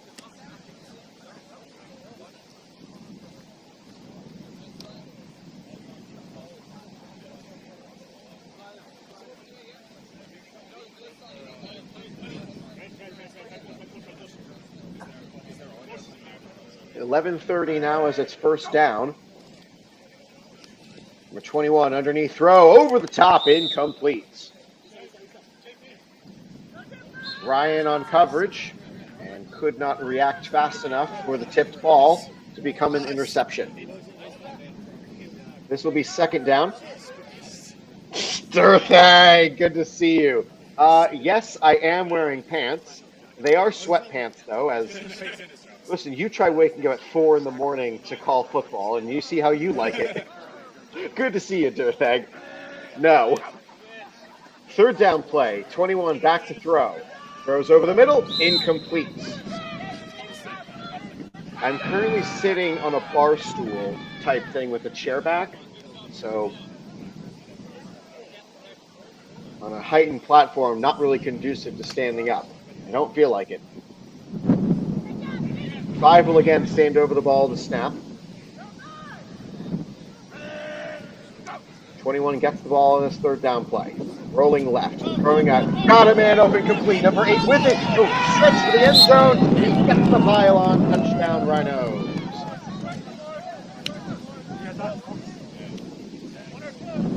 First score of the day for West Dublin. Gets them back to a positive point differential on the season.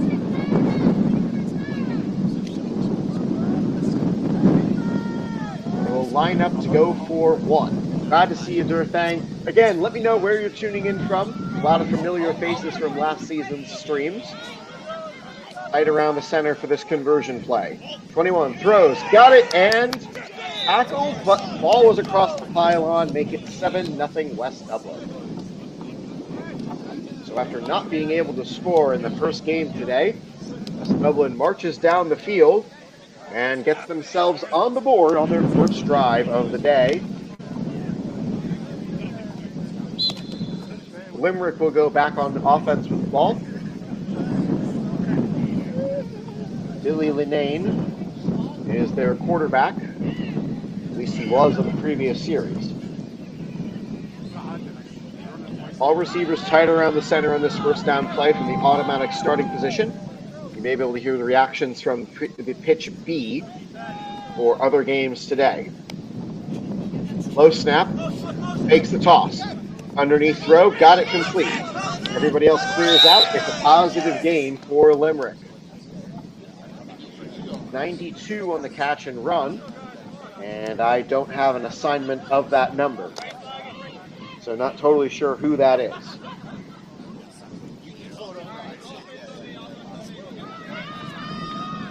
If anybody out there has names for these players, I will gladly take them. You could probably tell me it's assigned to any player, and I just believe you. Consequences of not being in Ireland to get this information myself. Second down play for the Vikings. Camera goes back into coverage, looking over the top. Got a man open. 92 will high step to the end zone. Touchdown, Limerick.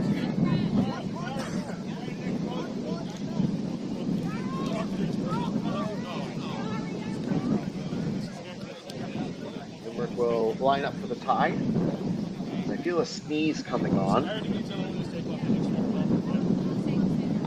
Trying to avoid actually sneezing. Two receivers right, one to the left.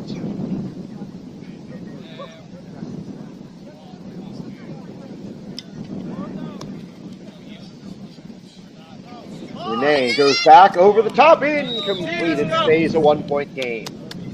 As we hear from username UL Vikings HC, which I'm assuming means that's their head coach.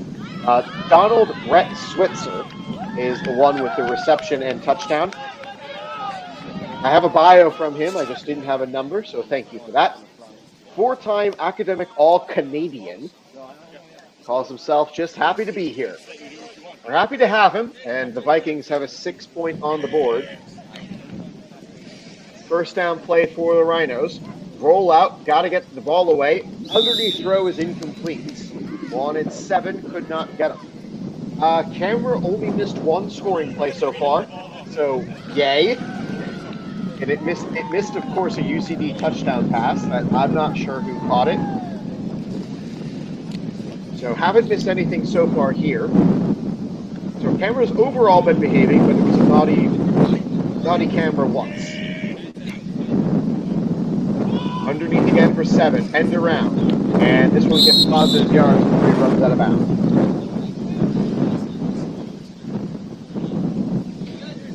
This will be the final game of the day for the Rhinos, as Limerick will play one more following this. They'll play UCD next, right here on this field. So you can watch that here.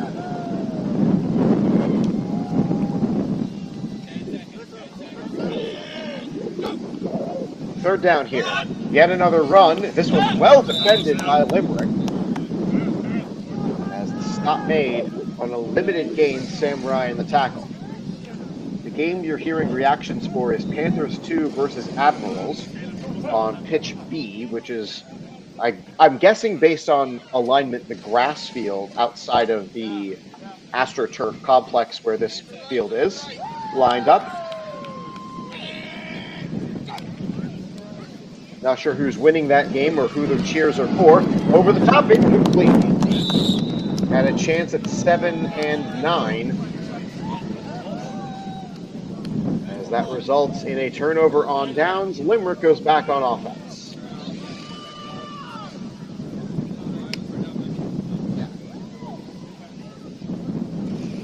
Neal will go back to his duties on top of the ball as Linan and his team go back on offense, trying to take a lead.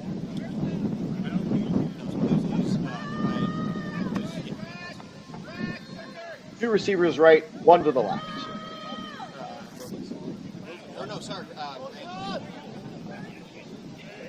Now they switch in motion. Rusher comes, 99 on the run. This one's caught near the 10-yard line, missing one flagpole, getting the second time. 11 on the stop. Great catch from 23.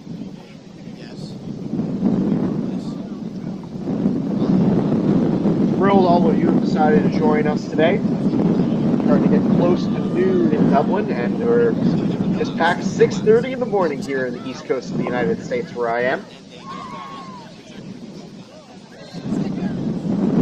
Like move up the ball to beat the spot of the referee. The short snap to Quigley. Linan's going to load up and go for it. Missing the pass. Incomplete.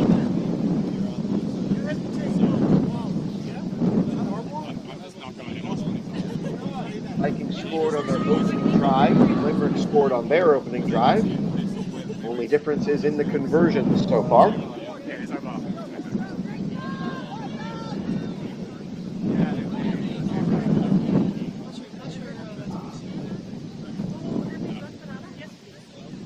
receivers left, one to the right. It's like off coverage for the Rhinos. Snap to the motion man. Linan, he can run, and he's going to try to break for that first down. He gets close, and the flags haven't been pulled yet. He gets down to the 5. Touchdown!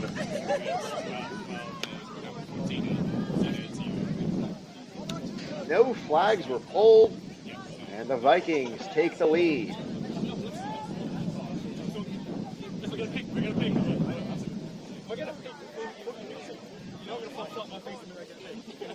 Looks like the Vikings will line up to go for 1 from the 5-yard line. Great decision to run for Billy Linan on that play. 2 receivers right, 1 to the left.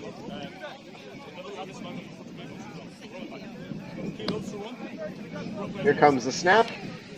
Quick decision, pump fake, and it's off the hands, incomplete. Wanted O'Neal underneath the coverage, and it stays a 5-point game.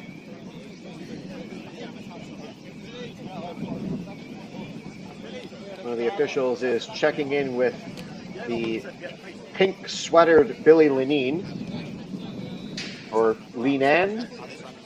I didn't get a pronunciation for him, so I'm not exactly sure how to say his last name. 2 quarterbacks set once again. Underneath throw, got to complete to 5. Quick tackle from Quigley. 5-point contest so far. This is West Dublin's 3rd time with the ball. Touchdown, turnover on downs go the results of their previous 2.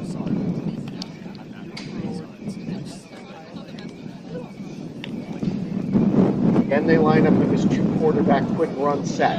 That's the reason Quigley is lined up on top of the center. This is going to be a short pitch play to the quarterback who's normally been throwing the ball. 21 makes a good run for it. 3rd down and halfway to go.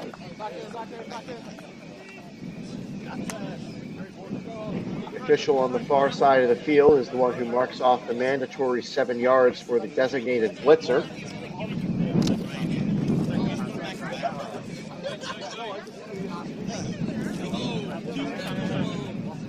Bunch formation around the center.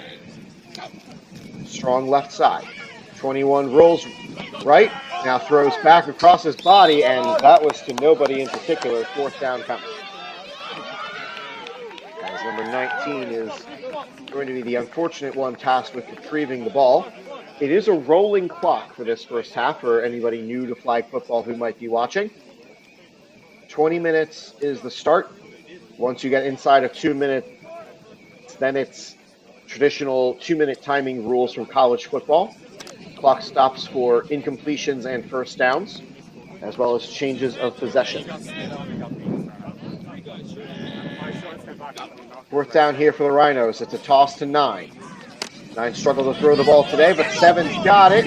Missing on the flagpole through a couple of players. And eventually Switzer gets the tackle after the Rhinos get a first down. Check your flags on your hip. Check your flags on your hip.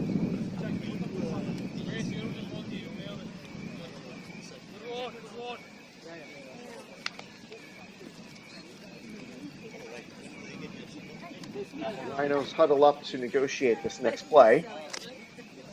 As Quigley walks up to the line of scrimmage, try to hear any intel he might be able to get. The ball is misspotted.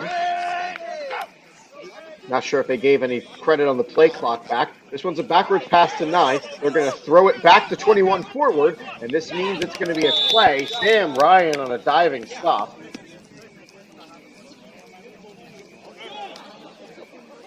Decent play design gets a few yards for the Rhinos.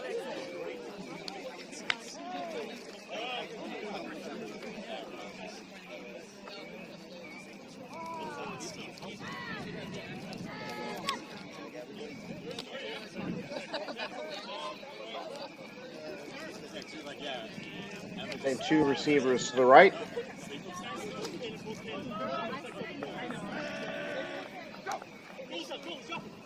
"21 again.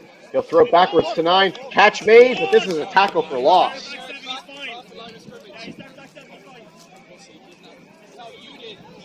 And now there's a debate about the rules.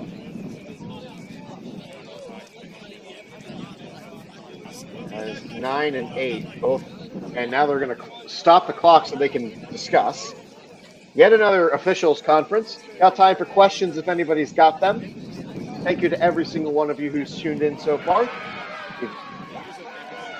We're going to cross 2 hours of streaming shortly.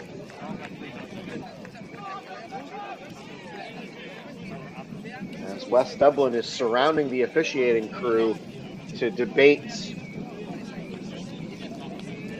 what happened on that previous play.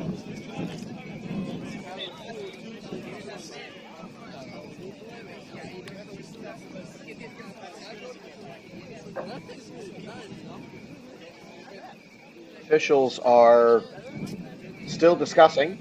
It's now Quigley and O'Neill, one of the captains and a coach for the University of Limerick, will go over to discuss whatever's going on here. Someone's flag has come off of their body and is now rolling onto the field. We are north of the 2-minute warning. Both teams have had the ball multiple times. My guess is about 8 or so minutes. I don't have access to a clock. It's kept on the field. The only times I know how much time is left is when the half starts, the 2-minute warning, and the end of the half. Unless it's announced, those 3 times are it.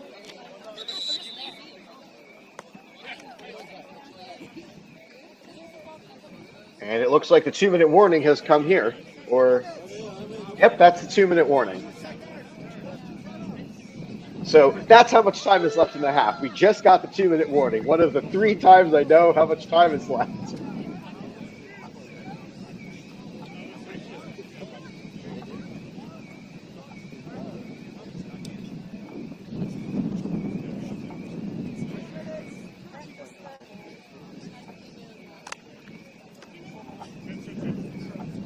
Official did signal to stop the clock prior to going over to discuss with the referee. 3 receivers left, 1 to the right, 1 on the center. 21 now rolls left, throws underneath, over the top, incomplete. 1 and 19. 7 was cutting in as well. And this is now 4th down. Rhinos on the board for the first time today. They played an earlier game against UCD. Went scoreless in that game, losing 27-0. Went and scored on their first drive of this game.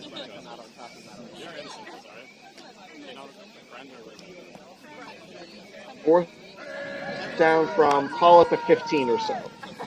Here's the snap. Here's the throw. 21 rolling right, and it's a sack. It's a sack. The interception would have been returned for likely a touchdown, but a sack in the backfield instead is a turnover on downs and an automatic starting position for Limerick. That's slightly unfortunate for the Vikings, but they still hold the 5-point lead.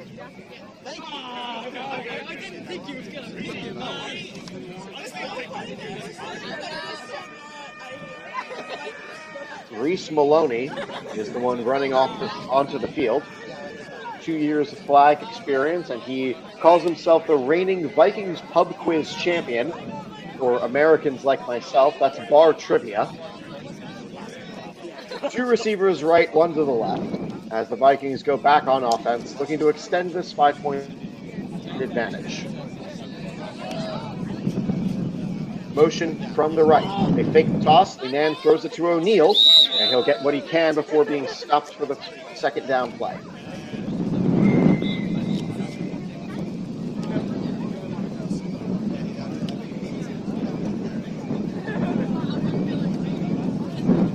We're under the 2-minute warning. The Vikings started the game with the ball. Rhinos will start the next half with it. Short toss Quigley. Linan goes back to O'Neill. It's tipped up. Incomplete. Could have been a disaster. Ends up just being an incomplete pass.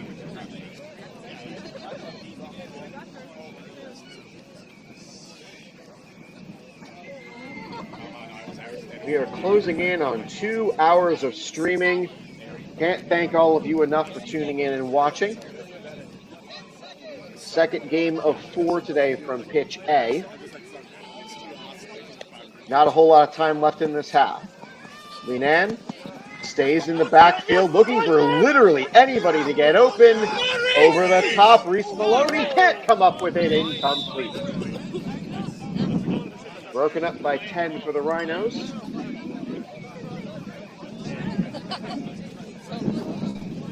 Incompletion. This could be the final play of the half.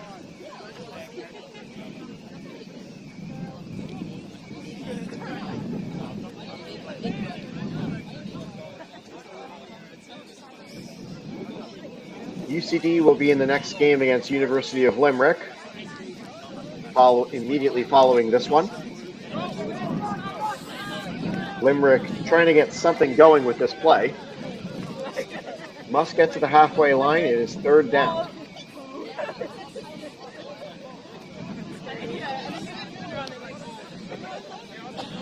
Looks like Limerick will have the underneath side to throw to, as the Rhinos appear to be playing off coverage around the first down line. Quigley, it's a pitch play. Linan is going to run for it, and he'll slide. That didn't look intentional. That looked painful. Ooh. And he's immediately grabbing at his left knee as he went to make a cut on the field. Instead, slid down. Ugh. As University of Limerick and West Dublin both are calling over for anybody to come and take a look at their star quarterback, Billy Linan.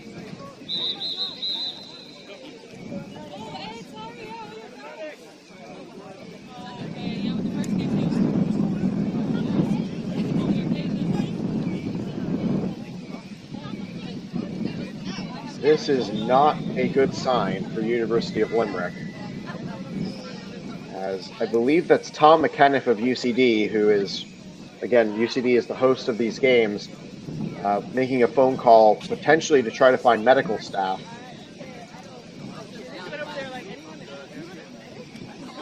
I am trying to interpret what I see without being there. Again, I'm calling the games from a remote location. These games are taking place in Dublin 4, in Dublin, Ireland, and I am calling the games from the United States.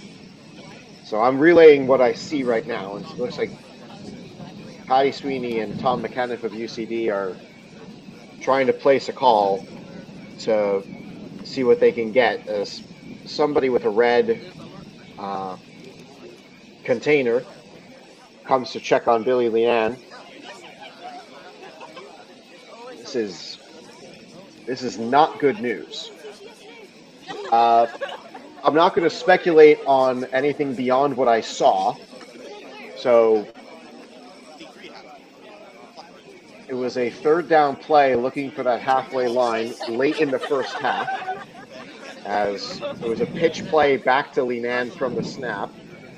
He faked toss to his right, ran forward a bit, attempted to make a cut on this AstroTurf field, and from there went into a slide that I do not believe was intentional, just based on how it looked. And he's been on the ground since, grabbing at his, I believe, left knee. We got time for questions. It is still the first half of action here between University of Limerick and West Dublin. There might be a bit of a delay now between this game ending and the next game starting between UCD and the University of Limerick. That's Heather Shore bringing something to the pile up around Linan. As it looks like they're bringing him a jacket. Linan was wearing shorts, so potentially just trying to keep him warm in an under 60-degree day. And now getting him some water from Reese Maloney. We got time for questions. I'm not going to answer questions about the medical status of Billy Linan. We may or may not get an update from anybody at the field about this. I don't have the numbers of anybody on Limerick except for Evan Quigley due to his time at UCD. This stinks. This really stinks. But we can talk from now until then, until the game returns, or they're able to at least get Billy off the field. What happened? So I'll recall the events as best I can. It was a third down play for University of Limerick on this side of the field going left to right. West Dublin was playing off coverage. Center snapped the ball, pitched back to Billy Linan, so he tried to run for it. He faked pitch right, put his foot in the ground to turn, change directions, and then went down. Hello, Dan, good to see you. And then after that, he just went to the ground. I'm not 100% sure what the nature of the injury is. I see Zerthang 1000 speculating again. That's one possibility. I'm not going to get into any more, as it looks like Billy is feeling well enough to at least get some help off the field. As he's unable to put any pressure on that left foot. This stinks for Limerick. So now the trivial concern of what happens next in the game. That might have been the last play of the half, as I see West Dublin's offense going back on the field. It was a third down play. Of course, it stopped short of the first down. So, William Campbell, 3956. I hope that answers your question, but I'm not going to speculate beyond what I saw.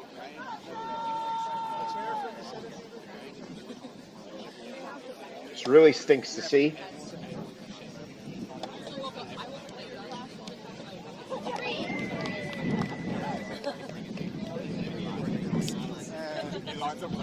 West Dublin will start the second half with the ball once that gets underway.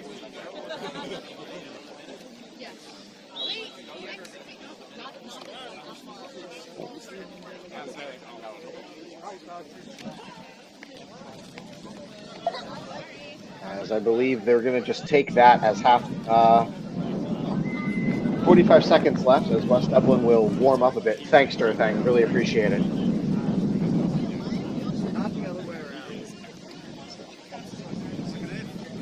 Again, this is part of the trouble of having to call these games remotely. I'm back living in the United States after my year in Ireland, and as a result, I can only ask people via my phone or via the chat here what's going on or timing situation on the field.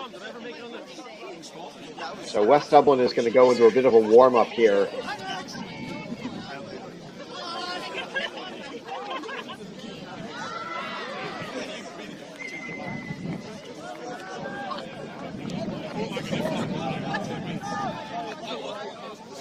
It is an artificial intelligence camera, so it follows the motion and the ball. If there's multiple balls, then best of luck trying to get the camera to follow anything.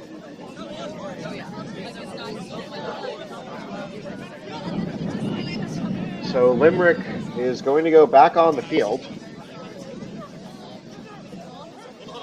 Keelan O'Neill will now step in at quarterback.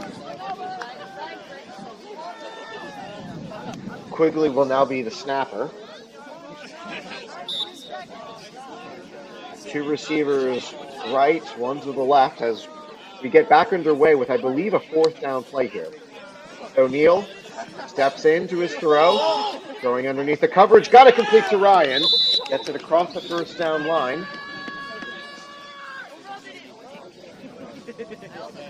Clock will stop as he went out of bounds, as Limerick trying to extend this lead before the halftime interval.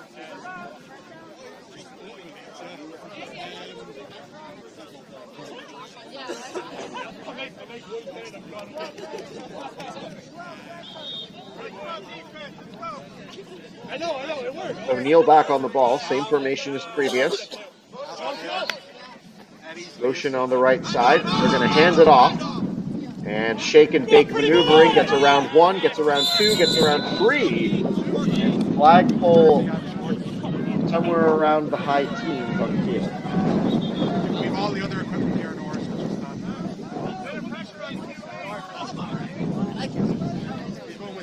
Both teams have 2 timeouts. I don't recall them taking them during the course of this half.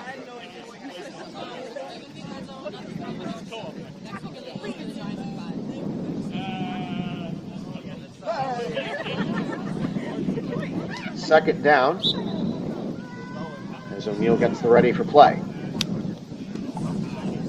Quick clap, and he'll throw underneath incomplete.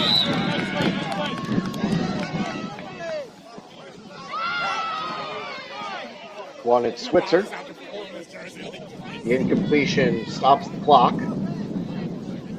This will be third down for Limerick. Must get to the goal line to finish the drive with points.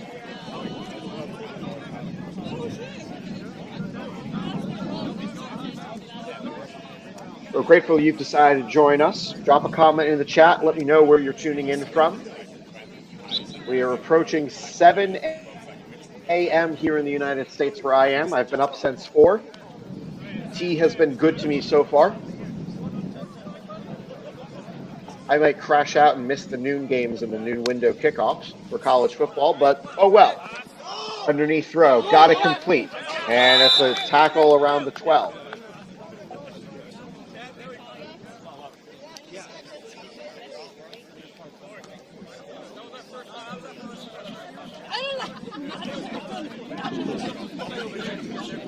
Nobody taking their timeouts just yet.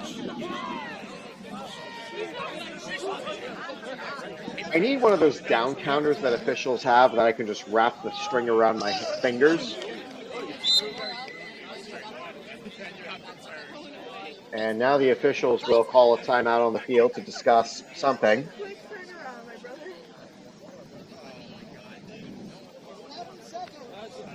There are now 11 seconds left.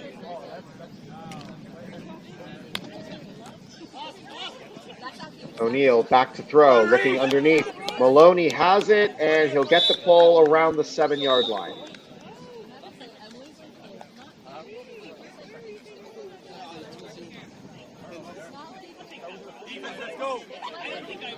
And that was the 4th down play. Defense will come back onto the field as Limerick fails to score on their final play of the half. West Dublin, not sure how many plays you've got for fewer than 30 seconds to go and the full length of the field to drive, but West Dublin will get a chance to double up here. They'll start the second half with the ball.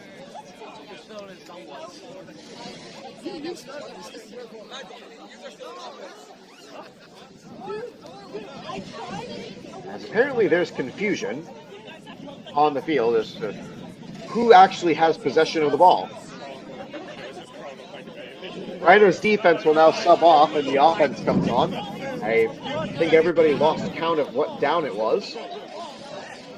At least we didn't have a 5th down situation like Colorado did several decades ago. That's a fun story.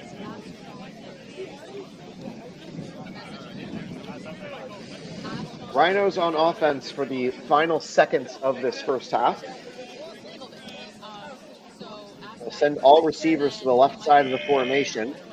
Here's number 21 again on the snap. He'll throw underneath to 99.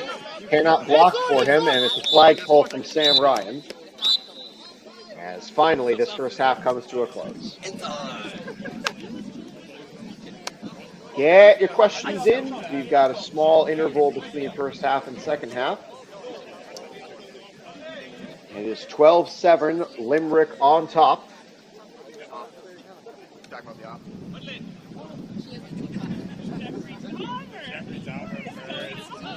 Rhinos hoping to avoid an 0-2 day as Limerick is looking for a victory to bring them up to tied for first place with the Eagles.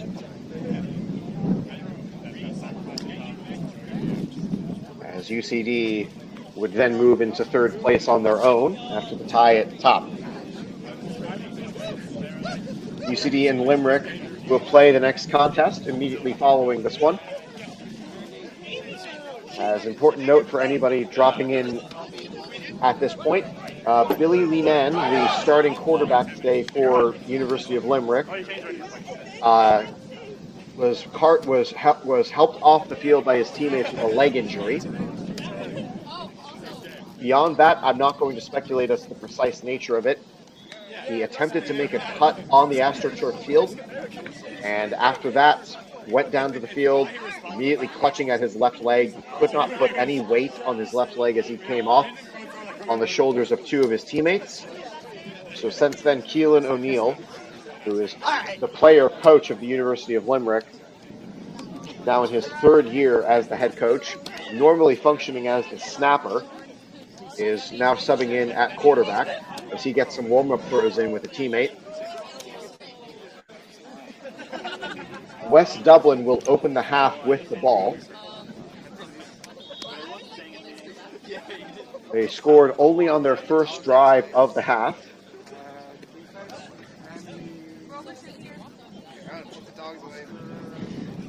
Reese Maloney has one of the touchdowns today for University of Limerick.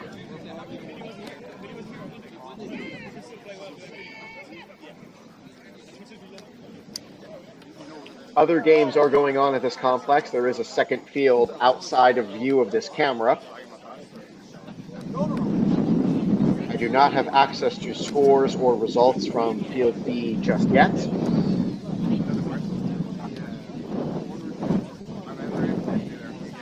Teams will now switch sides. West Dublin will start on the left and now go right. And Limerick, when they're on offense, they will go from right to left.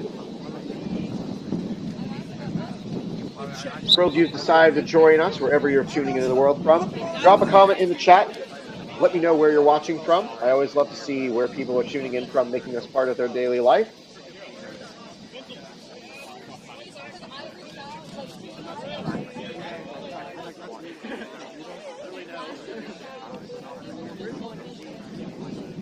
Three receivers left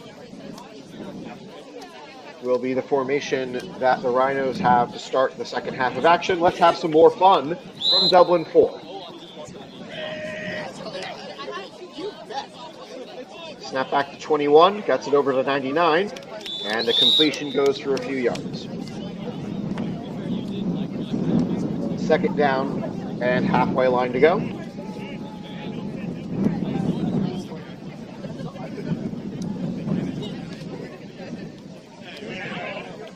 West Dublin taking their time huddling up to discuss the next play instead of getting it from the sideline.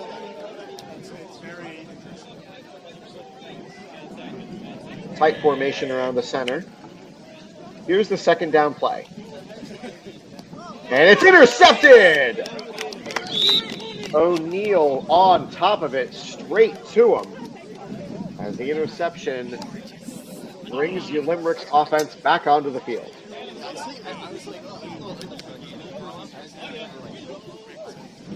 They will get the ball at the spot of the tackle. Goes to the automatic starting position of their own 5-yard line.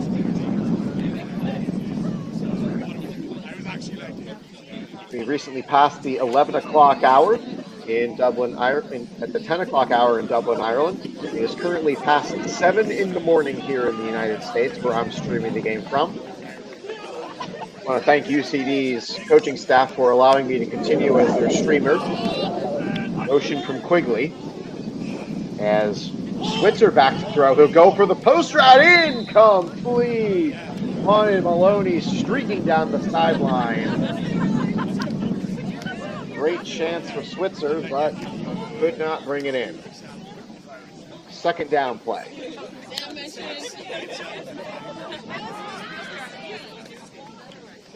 As Limerick huddles up, it looks like it's 5-point defense here, as they'll adjust the alignment for the Rhinos.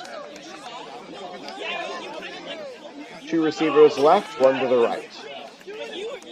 Everyone drops into coverage for the Rhinos. Underneath to Quigley, and that is caught at close to the 10-yard line. Third down here.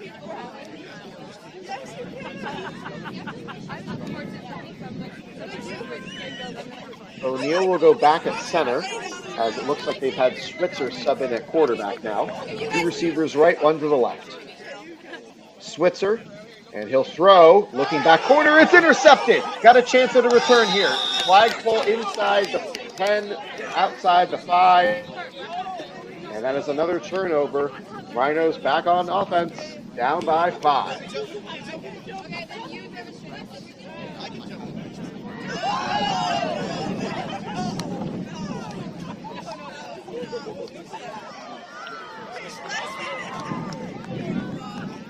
First down play, formation tight around the center.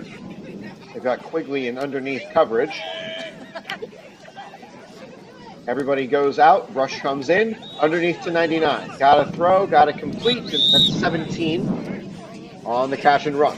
I do not have names or information for the West Dublin Rhinos players beyond the numbers on their jerseys. So I apologize to those tuning in for the West Dublin Rhinos. None of them filled out the bio form that I sent around to the teams. Granted, I did send it a tad later than I normally do it 2 days before, because we weren't sure if we were going to be streaming the games until 2 days before. 21, back to throw, looking long for 17, and it's out of reach for Switzer, incomplete, brings up third down. Two competing games going on at UCD Belfield. This one here is pitch A. Pitch B is currently hosting a South Dublin Panthers game. As I will go back into my schedule to look up their opponent. It is Panthers 2 against the Cork Admirals.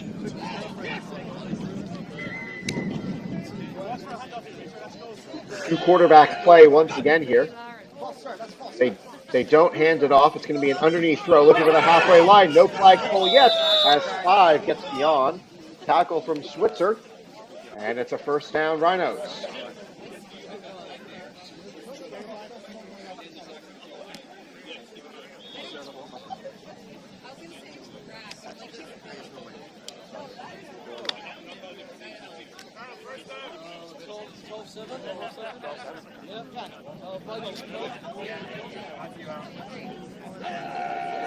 Two quarterbacks set once again.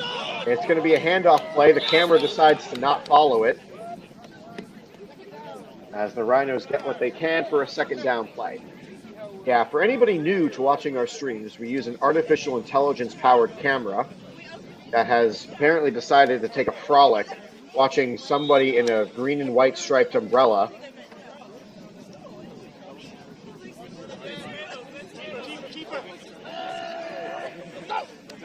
play starts. Not sure what's going on here.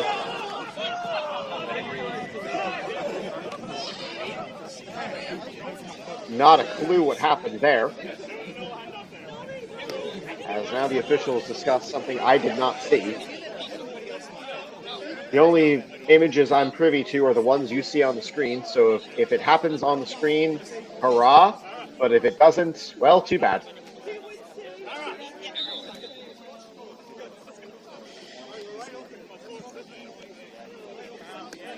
This is, I believe, a third down play for the Rhinos. I wish I could see it, but I can't.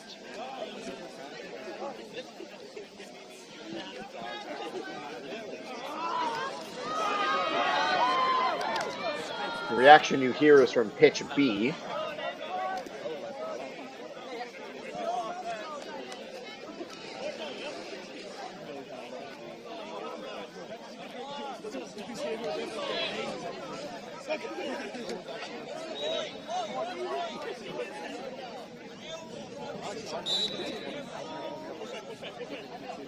From the 5. 21, back to throw. Throwing it over the top. Got a man open. 2 feet down. You bet. That's another touchdown for the Rhinos as they pull back into the lead.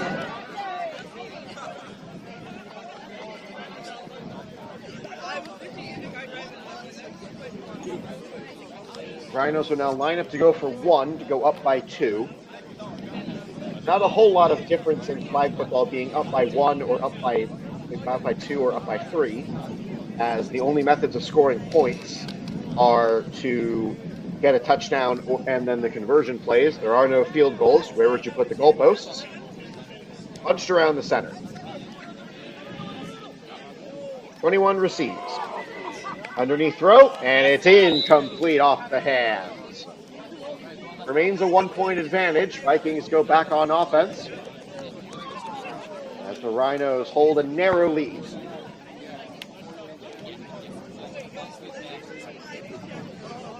It is worth repeating for our new viewers, the quarterback that started today's game for the University of Limerick, Billy Linan, left the game with an injury and is now not playing. Keelan O'Neill was in briefly at quarterback, but on the most recent drive, Donald Switzer was the one who took the snaps, and it looks like he'll be doing the same thing here. 3-receiver formation on the right side. They'll spread out a little bit more. Motion from the right. Switch to the motion man. And now chance to run or throw. They off to throw. O'Neill on the catch and run. Short gain on first, brings up second down. Drop a comment in the chat. Let me know where you're tuning in from.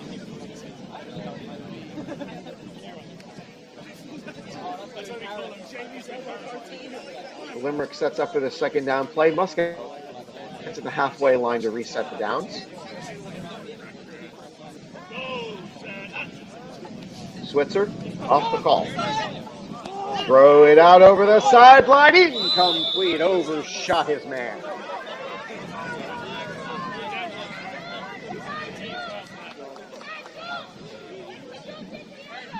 Third down for Limerick. Curious decision here as they are not quite halfway to the first down marker. Wonder here if they try for a short yardage play to make fourth down more makeable, or if they go for it all just like they did on the most recent shot. Limerick City is here. Good to see you tuning in. The University of Limerick will also be involved in our next game following. We're glad we can bring you this contest.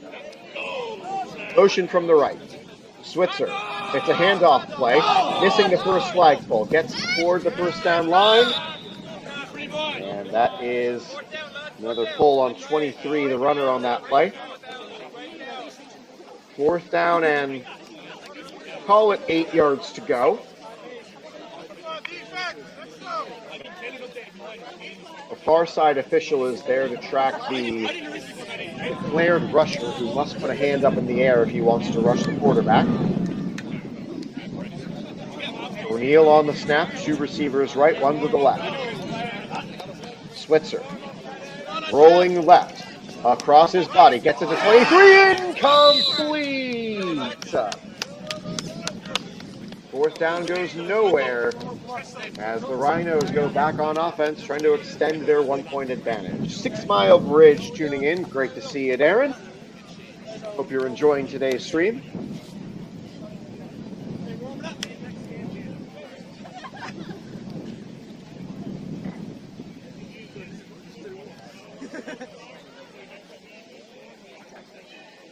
Rhinos clinging to a 1-point advantage. We'll try to extend it here. Starting from the automatic starting position of the 5-yard line. 2 receivers left, 1 to the right. 21 back to throw across his body. It's now 17. Gets past 1, gets close to that first down line. Sam Bryan on the stop. Sam Bryan marks his position as wherever Keelan O'Neill decides to play him on the day. Sort of how it goes in a limited roster sport. You play wherever you're needed. This will be second down. They'll keep the same formation as before. Let's get some flagging drills as well. 21 rolls now to his left. Throws it across over the incomplete. Off the hands of number 17. Threw it a bit behind him. Third down here.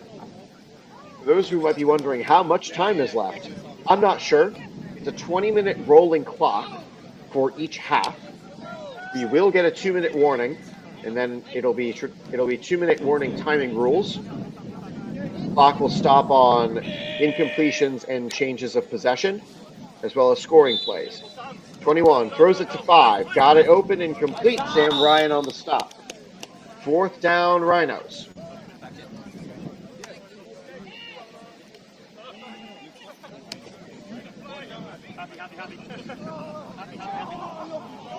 Not everybody for Limerick filled in their numbers, so I'm not sure who everybody is. I have a few.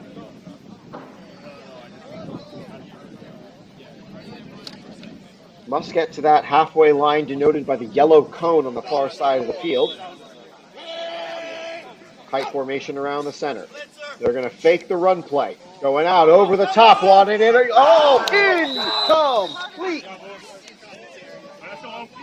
And it's a snowman in the end zone for the intended target who could not haul it in.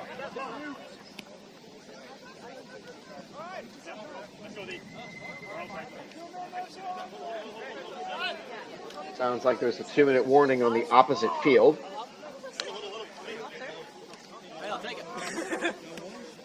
Limerick will go back on offense, down by 1.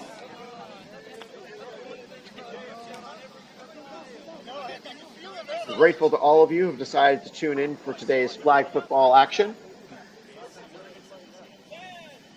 Battle between top and middle of the table as Switzer has it in the end zone, gets it over the middle, and it's complete to 23. 23 gets around 1, can't get around 2. If anybody knows the name for number 23, I would greatly appreciate it. I have a bunch of players on the University of Limerick roster, but as of now, 1, 2, 3, 4, 5, 6 confirmed numbers.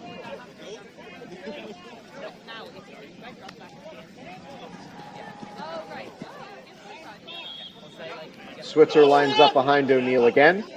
Motion from 23. This is a backwards pass. They can run from here. And Kieran O'Connor is the name I am being given as number 23, the third-year business student at University of Limerick.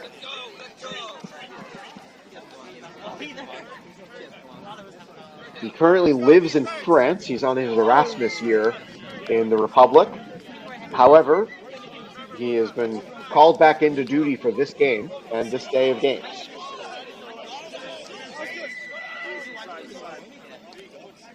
Thanks for that, UL Vikings head coach. Really appreciate it. Bunch formation around the center with 2 on the right side. Switzer to throw. Underneath route to O'Neill, and they'll get the first down.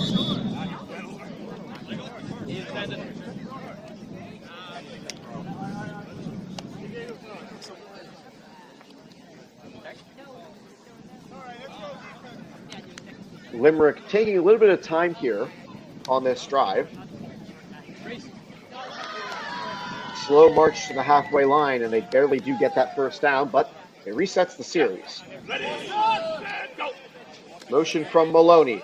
Maloney takes the snap. Switzer can run or throw. He opts to throw. It's incomplete. Off the hands of O'Connor.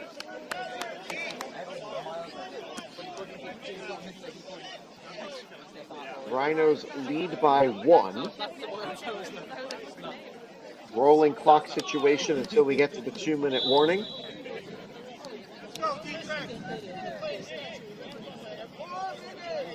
Limerick began the game with the ball. As it's a 10-second call on the play clock, all 3 receivers line up quickly to the right side. Switzer receives, steps up to O'Neill. And 13 gets the flagpole after a short gain to bring up 3rd down.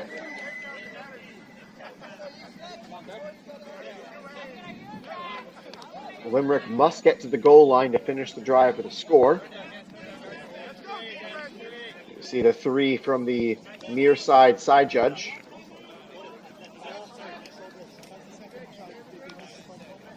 Switzer lines up beyond the halfway line. False start. As Quigley went forward a tad early. So that makes this 3rd down that much harder. The ball is now lined up past the halfway line, but it is still third down for the Vikings.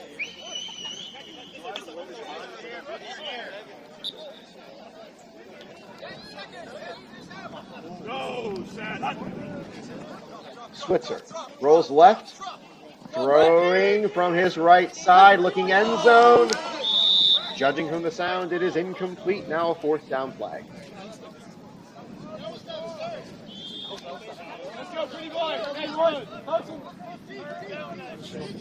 Rhinos seemed a bit confused. They thought that was fourth down. As now the offense was so eager to go back on the field to extend the lead, they instead must yield to the defense who was hoping to keep it at where it is at 1. Various players are getting warmed up for their next games. And this is now the 2-minute warning. Barring a defensive penalty, this will be the final play of the series for Limerick. Got to get to the goal line. 4th and goal.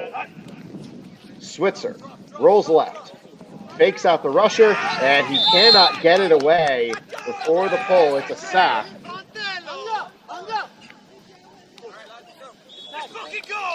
Now the Rhinos, with a 1-point lead and the ball, have every incentive to take as much time as possible off this clock.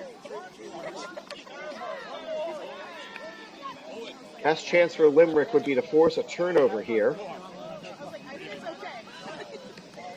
Incompletions and runs out of bounds will stop the clock, as will a change of possession. But now that we are under 2 minutes, it is desperation time for Limerick. Right formation for the Rhinos. Clinging to a 1-point lead. 21 steps up underneath, throw to 17. It's caught. And they'll stay in bounds. Flag pull at the far sideline.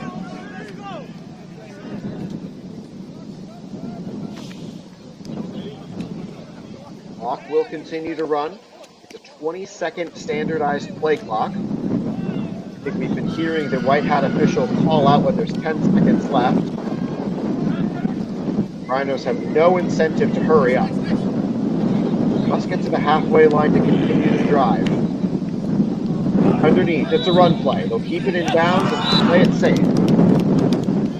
Tackle from O'Neill. As actually both flags get pulled. That's 91. I don't have a name attached to that number.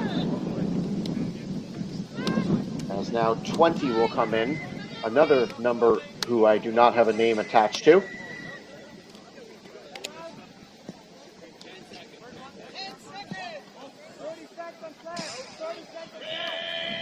Third down, 2 quarterback set here. It's an underneath short toss. They got it. Timeout Limerick. Quick call from Quigley. As throw and catch for number 9.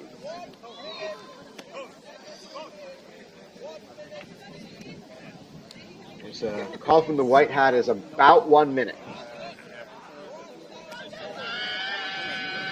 Limerick trying to preserve as much time as possible for a chance to win the game. 3 receivers left. This is a 4th down play. 7 yards to the halfway line. Can the Rhinos seal it? 21 receives the high snap. He'll throw underneath. 17's got the catch. A flagpole is actually no. Flagpole is beyond the 4th down line. However, the defense is coming onto the field. Limerick's got a chance to take the lead and win the game here. Where else would you rather be on this lovely Saturday morning? Flag football live from Ireland, and I am live from a remote location in the United States. Thank you so much to all of you who have tuned in and joined us for this Game 2 of 4 today for Pitch A at UCD. 2 receivers right, 1 to the left. Switzer in the backfield. Can he engineer a game-winning drive? Switzer rolling left. Right, got it underneath. He'll run out of bounds on a short completion. This will stop the clock. We are under a minute to go. All the Rhinos have to do is keep Limerick out of the end zone. Always easier said than done. Bunch formation. Switzer has 2 receivers to his right. He'll send one of them in motion.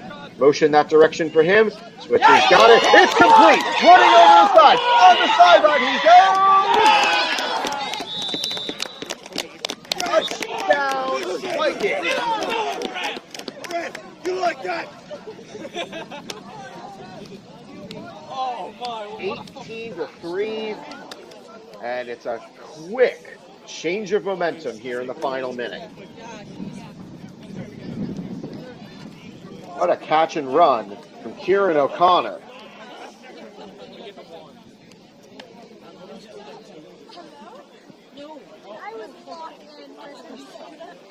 Limerick will go for 1. Actually, they're going to go for 2. Limerick will line up for two to try to make this a full possession game. Blitzer ran early. He cannot now rush the quarterback. Underneath for O'Connor. He gets all 8 points on the drive.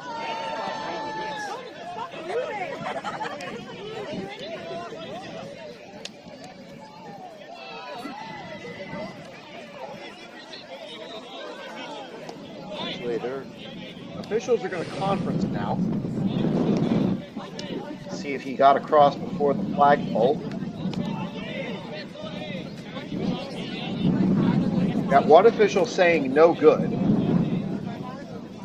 Far side official says no good, waving off the conversion.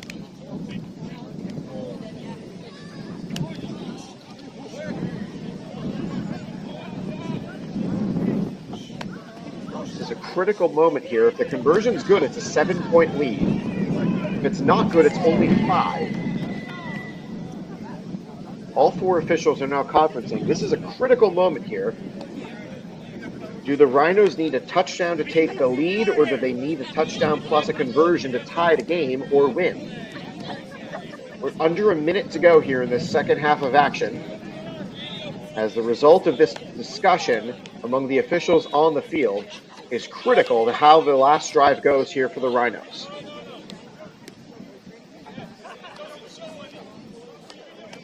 Trying to stay quiet so I can hear potentially what the decision is. I'm not sure if we'll get a big announcement of any sort.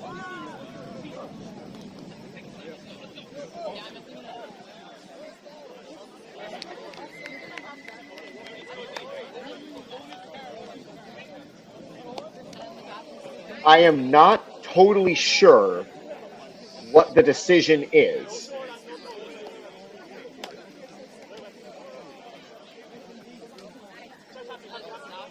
One official said no, one official said yes. I didn't see an announcement of any sort of what the score result of that conversion is. It's either a 7-point lead or a 5-point lead. I'm going to operate as if it's a 7-point lead, and the Rhinos probably are as well. Number 9 on the catch and run, a great gain on first down.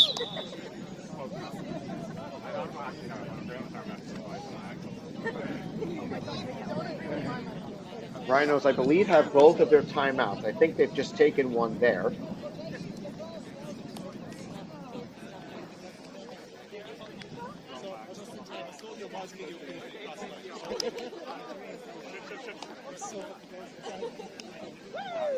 If this game ends in a tie, if this half ends in a tie, the game will end in a draw. There is no overtime.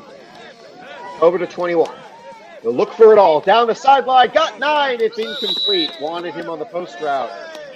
9 cut inside when the ball went outside. Incompletion stops the clock. I am operating as if the 2-point conversion for the Vikings went through and is good.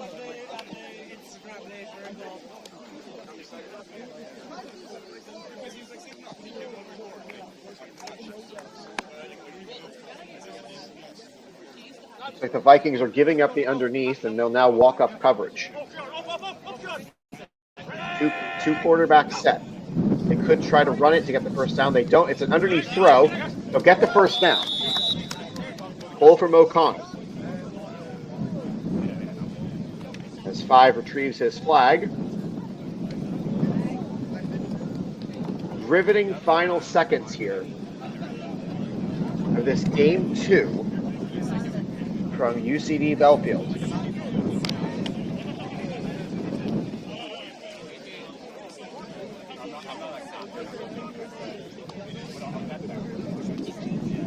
First down.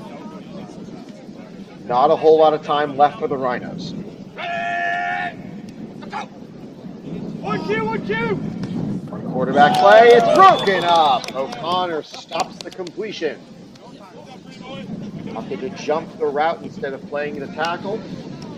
Incompletion will stop the clock, and that is important here.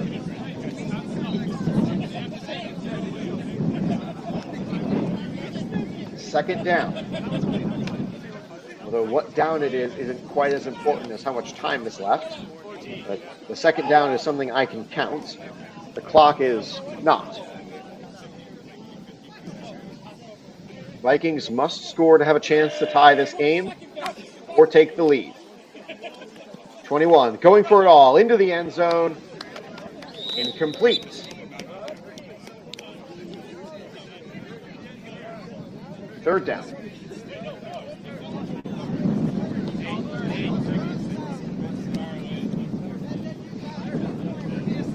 Owen, go hard.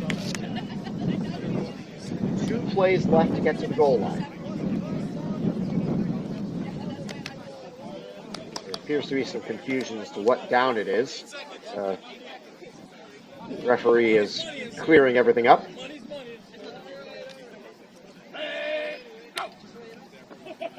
The clap, the snap, the throw over the top. It is intercepted. Limerick is going to hang on.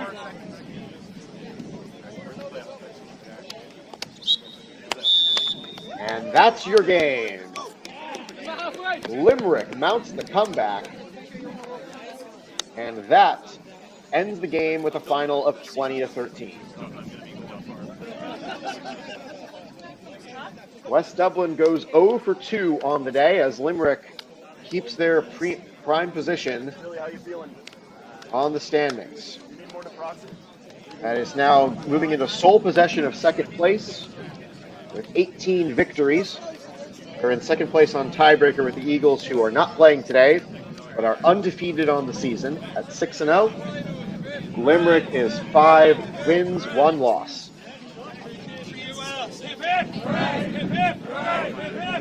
And the West Dublin Rhinos will leave today 6 games played, winners of 2, losers of 4.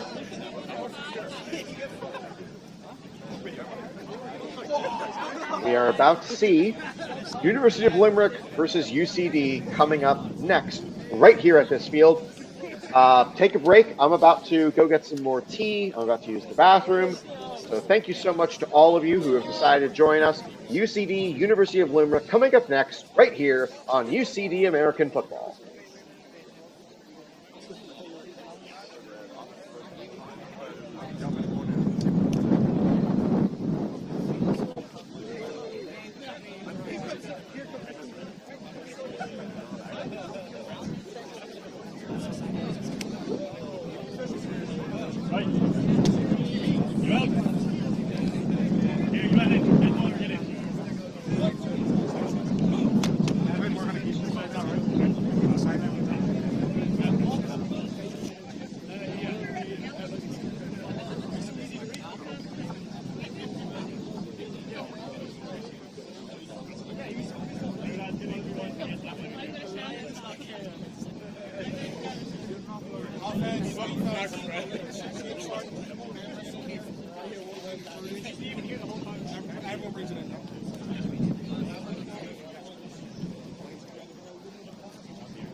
Anybody else want that?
You will and you see on this video. Yeah?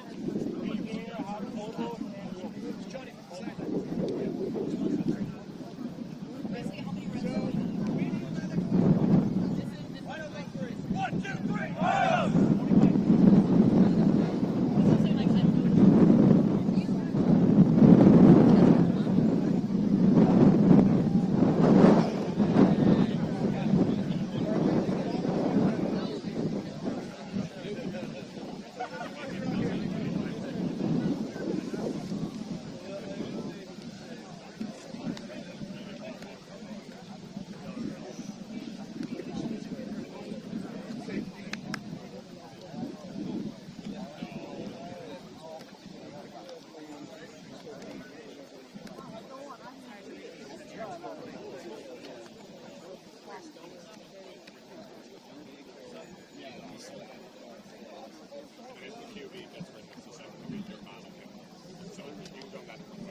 I'll get the tape. I'll get the footage.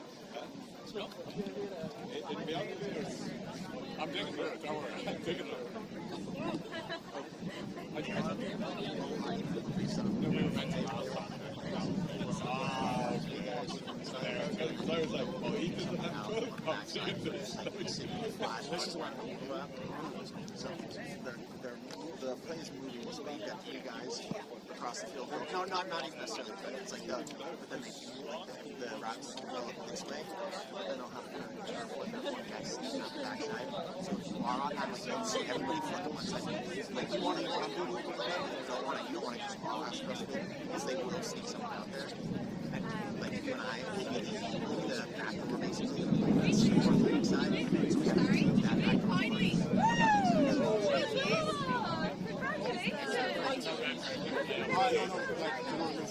I'm saying that's why it's This is the thing that guy can still throw. So keep that guy on the ball. Like just because he's bored. So their guy's still running. No, but that's saying like that's a lot better than the argument.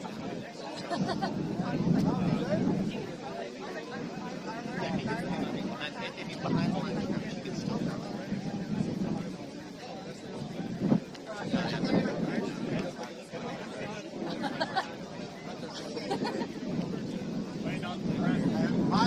Rocket around.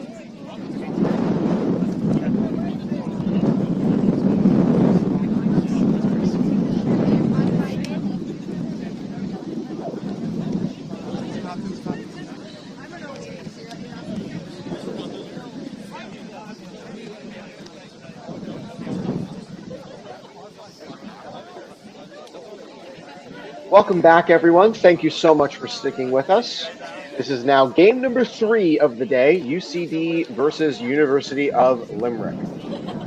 It'll be interesting to see UCD and their reaction to Evan Quigley being on University of Limerick. Quigley was with UCD last season, but in the words of his own bio, a woman made him move to Cork, and now he is no longer near Dublin to be part of the team. So, teams are now heading out for their coin toss, as it is Oscar Egan and Tom McKenna, the captains, as Keelan O'Neill and Evan Quigley are the captains for Limerick. Limerick will start with the ball, and they will drive left to right. Actually, the symbols of the referee did not match the reality. So UCD's offense will take the field first. UCD and University of Limerick both winning their earlier games today. For those who are just jumping in, it's important to note University of Limerick lost their quarterback for this next contest during the first game. Went to make a cut on the field, non-contact injury. Didn't look great, needed to be helped off by 2 teammates and could not put any pressure on his left leg as he was coming off. Not going to speculate any further beyond what that was. I'm privy to some of the discussion from UCD's team because of the group chats that I'm in. However, I'm not going to speculate on anything further than what I saw. All I saw was he went to make a cut and immediately went to ground afterward. Limerick was able to hang on for the win in the previous contest. This is game 3 out of 4 from UCD Astro Field, Field A. Field B is hosting other games as we speak.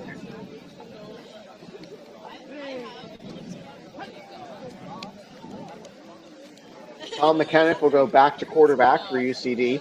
UCD put in a few backups toward the end of their last game. It was a 27-0 win over the West Dublin Rhinos.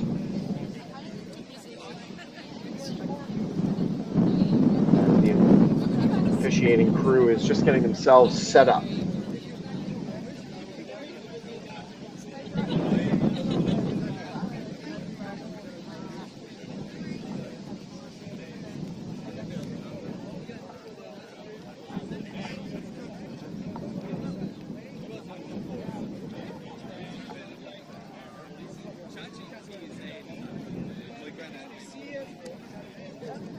We're still waiting on the officials to get into position. The coin toss has been done. UCD will open the game with the ball. 2 receivers left, 1 to the right. Let's have some more fun here. Here is McKenna. Fake the handoff. He's going to toss it down the sideline looking for McMahon. He's got his man. Great long catch and run for the first down. Inside the 10, looking at the 5. First play, shot play, as McKenna showing off the arm. Have to reset the pylon. The blitzer, I believe, is Kara Iqbal for University of Limerick. McKenna, silent count, rolls right, throws it in, and it's incomplete.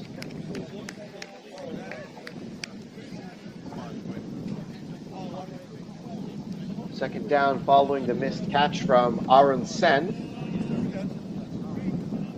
2 receivers right, 1 to the left. O'Riordan wide out right.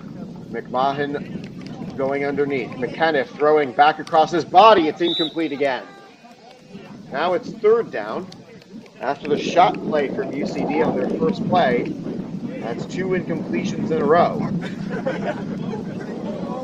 It is harder to score inside the red zone. Same amount of defenders in a smaller area to cover. They'll change formation, bring everyone close to the center. Still 2 to the right.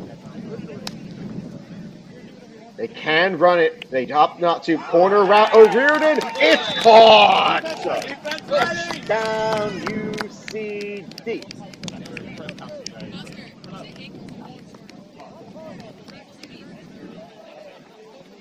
Reardon's first catch of the day.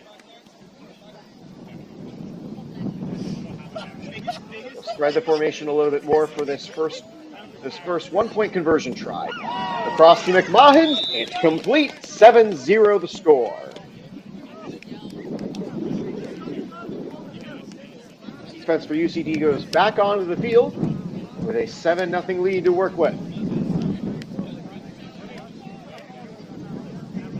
Mahin, Houston, Egan, the ones that I can confirm say are on the field. Looks like Ahern O'Connell as well. And I believe Michael Harvey is spread out wide. Switzer, who subbed in at quarterback ably for Limerick. This is going to be a run play. O'Connor, and he'll get to Harvey and no further.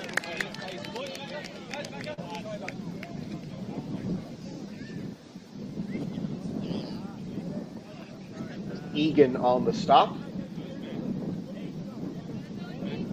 5-yard gain for a second down play.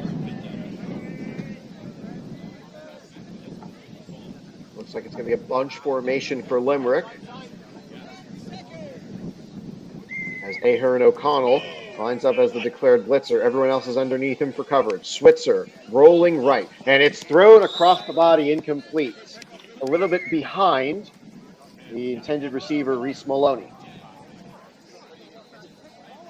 Drop a comment in the chat. Let me know where you're watching from. We've had a bunch of you tune in for UCD. We've had a few tune in for Limerick in the most recent game. Excited to see where this third down play takes us.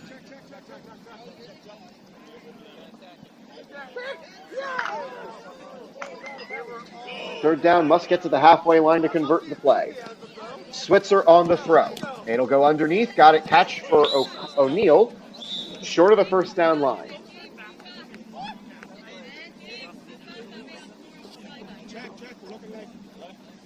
McMahon and Houston getting their signals straightened out. As strategy question here for UCD on defense. Do they defend the first down line?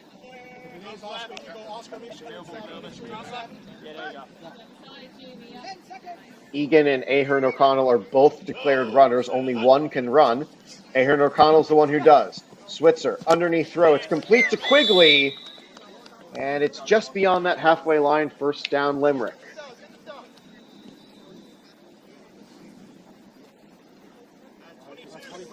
Solid fourth down play for the Vikings.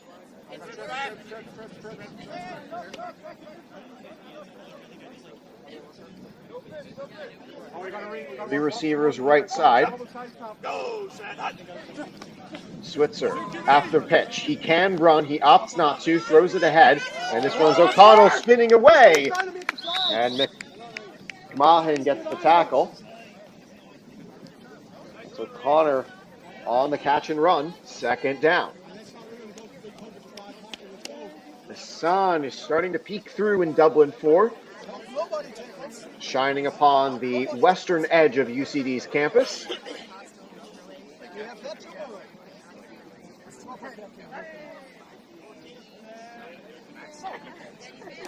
We thank each and every one of you who has tuned in to today's contests. If you're interested in helping us with covering costs, go to some of our previous videos on this channel and find the PayPal or Revolut links. Second down play, Switzer runs, and this one's back in the end zone. They're going to call the sack. They call the sack. Ahern O'Connell got the flag before the throw came in.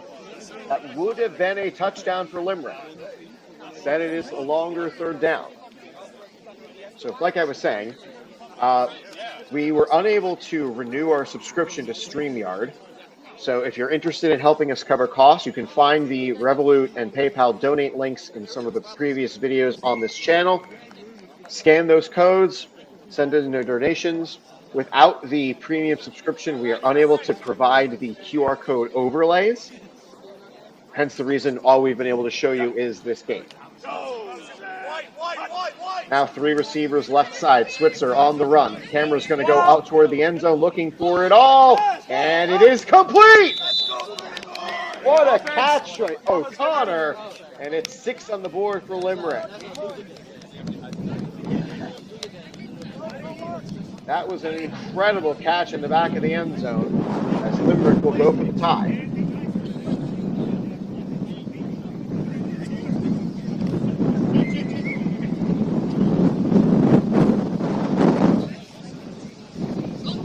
Switzer lining up. Rush from Ahern O'Connell. The throw is over, and it's broken up by McMahon, incomplete. UCD stays in the lead 7-6, following the touchdown catch from Kieran O'Connor.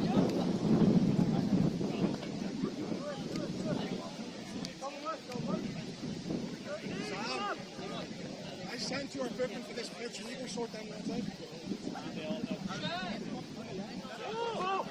Tom McKenniff and the UCD offense go back to work. Here is their first down play from the 5. Second time with the ball, they began the half with it.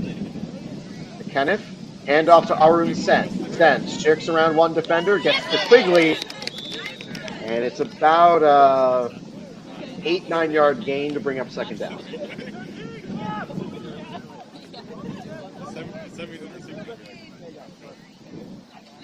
Sen had 2 touchdown catches in the previous game for UCD. McKenniff now fakes the handoff. It's going to be a assist to Veal, and Kaylee Veal gets to the halfway line. She's close to that first down. They rule Ryan got the flag full earlier. Let's go blue 20, blue 20.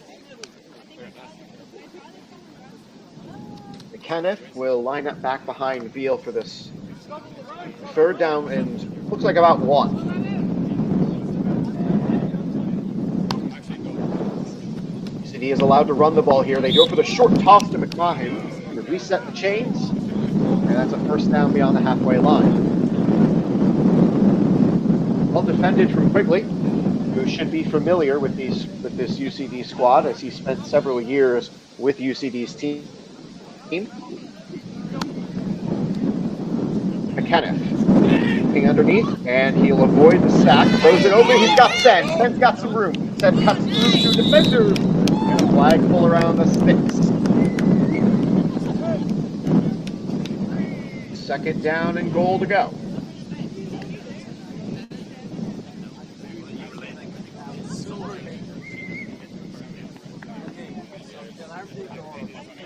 Pat Duffy, the one patrolling the sidelines for UCD. He hasn't gotten into much action so far today. 3 receivers, tight formation left side. Rush comes in fast. It's picked off! It's picked off! Quigley's going to run against his old team. And McKenniff able to make the flag go beyond the halfway line. What an interception in the end zone, shifting the momentum in this game.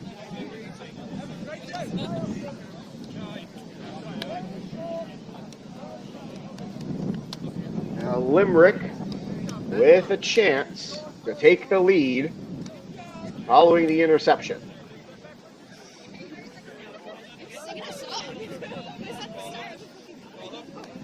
Limerick will line up just before the first down line, so this is a first down play. Any positive gain here will result in a reset of the down.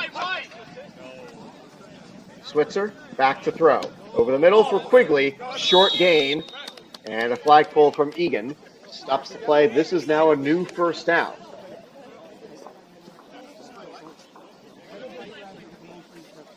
Drop a comment in the chat. Let me know where you're tuning in from. We've already had a couple people tuning in from Limerick.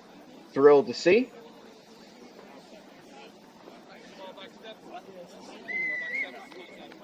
O'Neill sends back over the ball. He'll send it to Switzer. Looks like shell coverage for UCD. This is first down. Fake the handoff. Underneath, looking over the top. Got it open, complete. Limerick on the board again with the lead.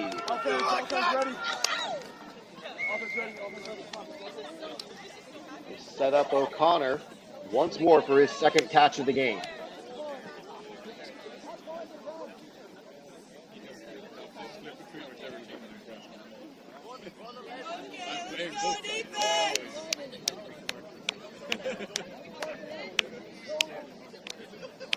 Limerick will line up to go for 1.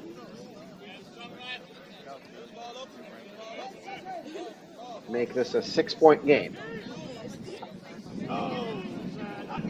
Ball wasn't placed properly, so center marks it up. Underneath throw, and it's complete. Touchdown. Emily Houston missed on the flagpole at the goal line. And that makes this a 6-point game.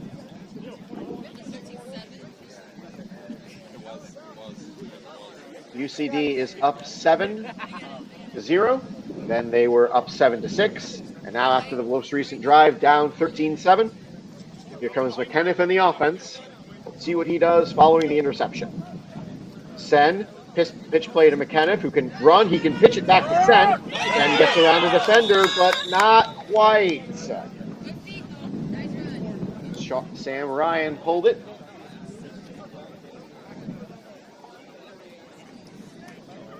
Quick reflexes from a guy who says his fastest mile time is 10 minutes when he feels like it. His words. Second down and the halfway line to go. Motion from McMahon. We'll try the same pitch play again. They'll fake the toss to McMahon. Back toward him on the forward toss. And this will be caught. Positive gain. Brings up a third and call it 7.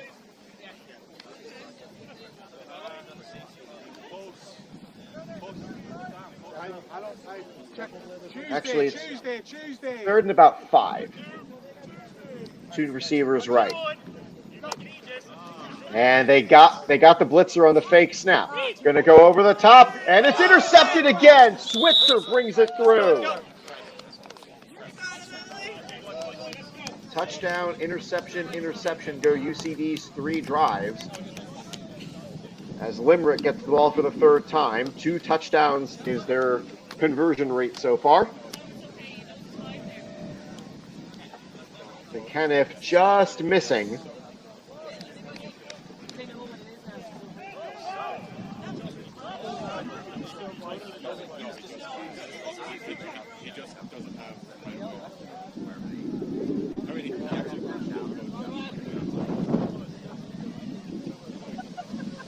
Two receivers for the right, 1 to the left. Switzer following his most recent interception. Gets around the defender, throws it up, and it's incomplete. Had 2 receivers to choose from. Egan had to make a choice in coverage, went underneath, and Keelan O'Neill could not bring in the catch.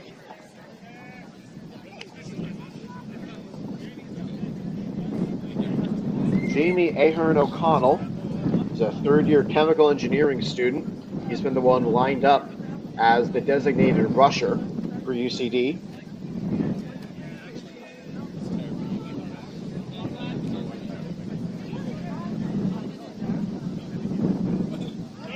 Play tight on the right side of the formation. Ahern O'Connell goes, and it's underneath, incomplete again. That's 2 straight incompletions. Limerick leading by 6. 4th down here.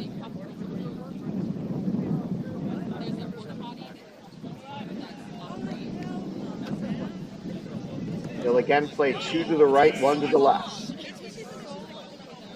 Switzer gets it over. Got a receiver surrounded, and eventually multiple pulls come on the catch from Kieran O'Connor. This will be 4th down. The side judge on the near side put up a fist on the last play, so I misinterpreted that as 4th down. I knew better that it was 3rd, but I thought, this person's wearing stripes. He must know the answer. I was wrong. 2 receivers right. Switzer looking that direction. Gets away from coverage, looking out at for O'Connor again. It's broken up! McMahon broke it up. O'Connor appealing for a penalty. He will not get one. Let's go red 21.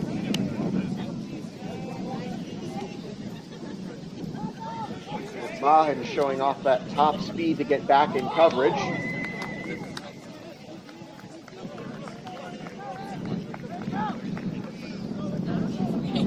He will opt to play a tight formation on this first play. Quigley, sweatshirt off, and he looks ready to go on this play. McKenniff. It's a fake handoff to Sen. Looking out over the top. Can't find a receiver. Incomplete. Wanted O'Riordan.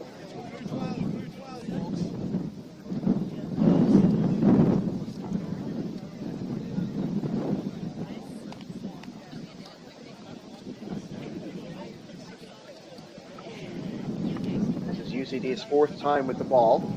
It is a running clock for 18 minutes before the final 2 of the half. McKenneth's got to throw it. He unleashes for O'Riordan, and O'Riordan cut back to the ball, but could not cut back far enough. Incomplete. This is now going to be a long 3rd down, as UCD is starting from the automatic position of the 5-yard line.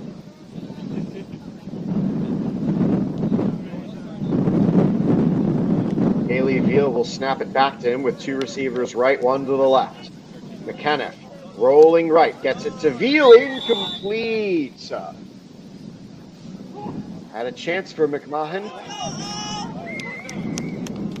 Now it's 4th down, and got to get to the halfway line to reset the downs, or a defensive penalty would do the same.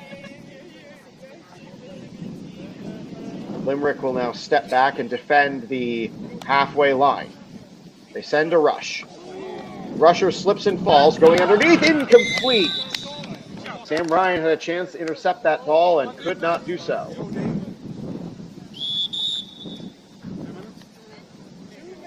That sounds like the 2-minute warning, and it is.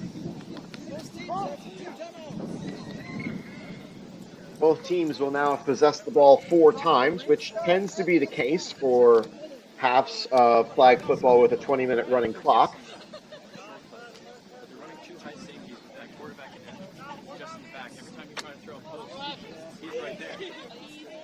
O'Neill back over the ball. We'll send it back to Switzer. Run to Quigley, and it's both flags get pulled off of his hips. McMahon and Houston on the coverage. Now it's 2nd down, clock will wind.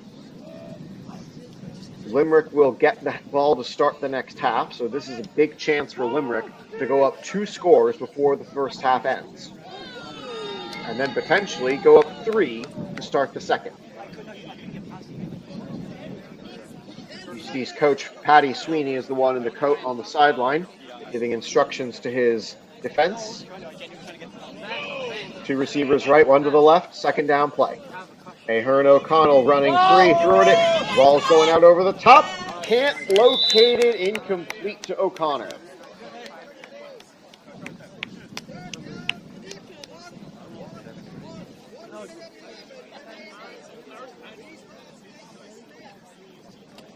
There's about a minute remaining here in this half. We're grateful for all of you who've decided to make us part of your Saturday. We have passed 8 in the morning here in the United States, where I am currently located.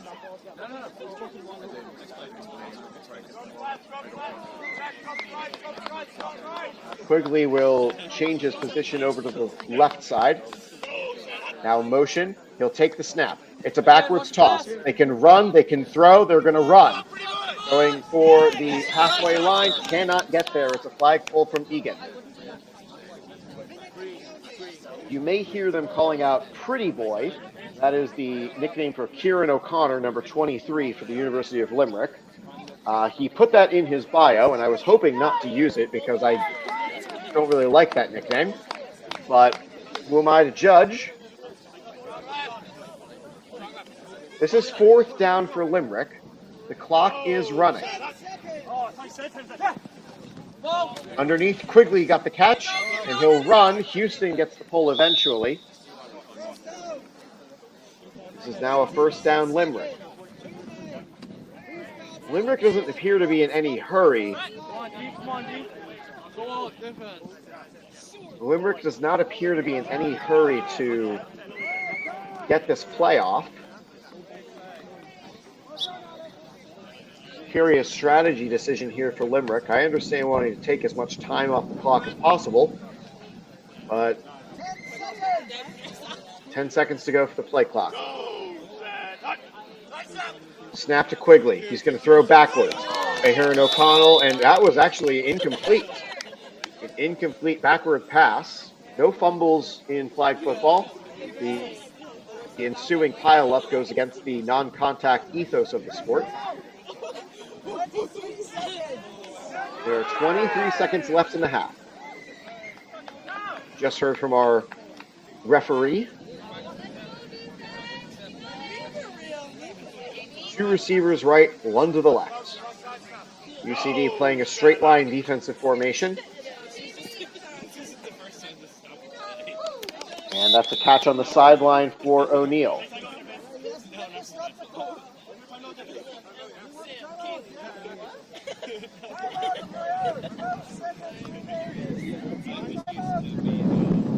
Timeout called, I believe, by the offense. There are now 12 seconds on the play clock. This is 3rd down for Limerick.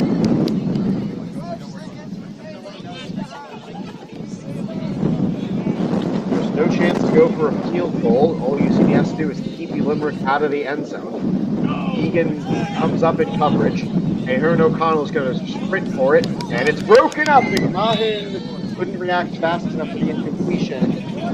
Neither could Reese Maloney for the deflection catch.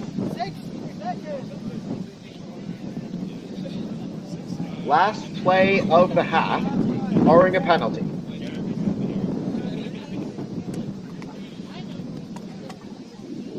Limerick is 4th down and goal to go.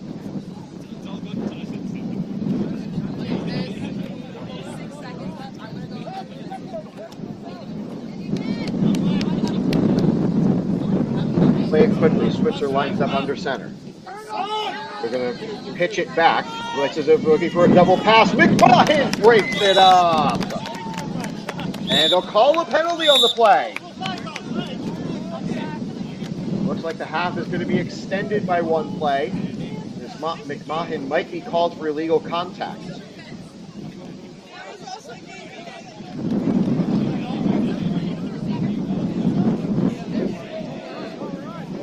And it looks like they wave off the flag.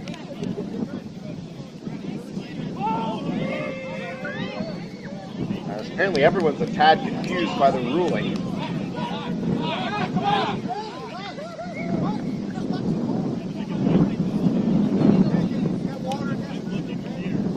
Michael Harvey has to go out and retrieve Owen McMahon.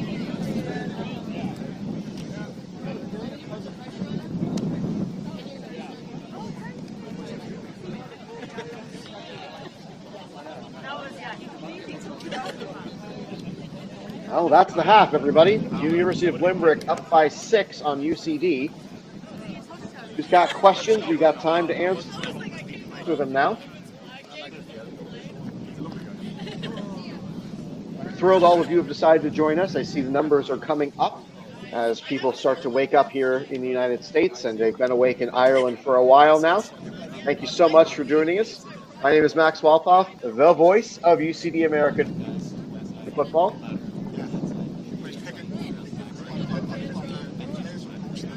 I would never have made something like this for myself, so I'm grateful that somebody made it for me. That was Michelle O'Brien, the mother of one of the players from UCD's tackle team last year, Sean.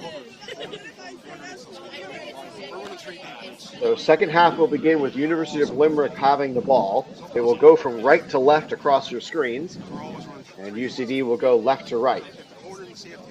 We got time for questions if anybody's got them. I'm always curious to hear where people are tuning in from and what people have to say. It's been a fun day of flag football so far. Only 1 injury to speak of.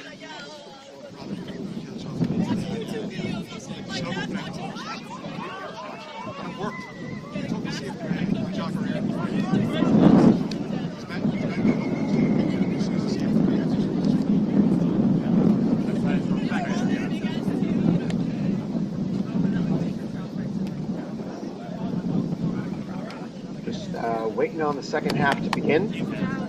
UCD down by 6 points after coming up with a goal line stand at the end of the first half.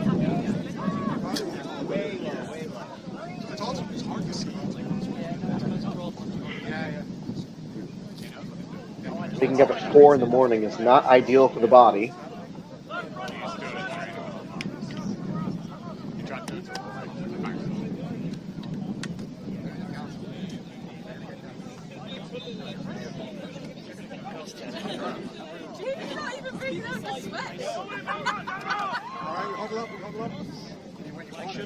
Teams look like they're going to huddle up and get ready to go for the next half of action. It'll be improved as the half. His with all defense the has set. been stout so far throughout today's game.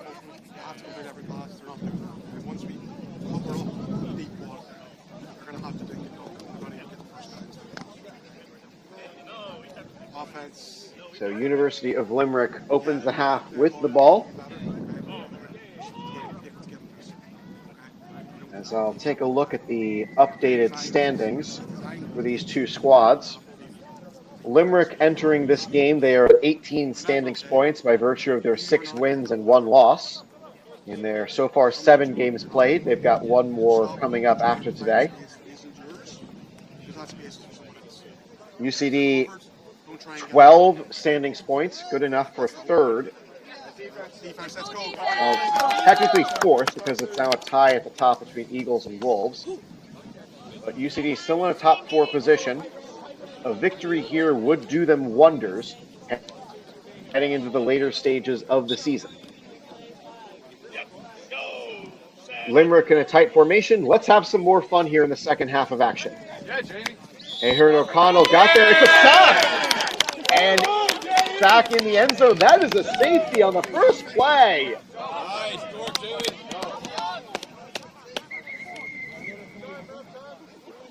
Jamie Ahern O'Connell got the safety, and that is now 2 points for the D. 13-9 is now your score. Quite an electric first play. He got a great jump off the snap.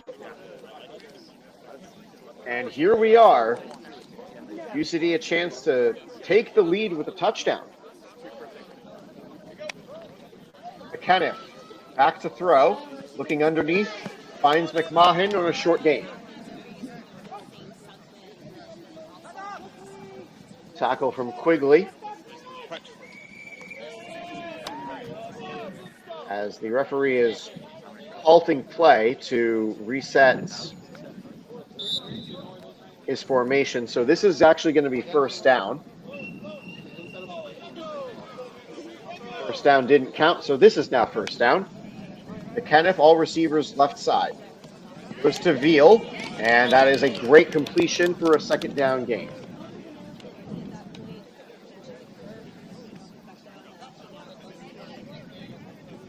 UCD playing with some tempo as they get set up. Now they'll take a little bit more time.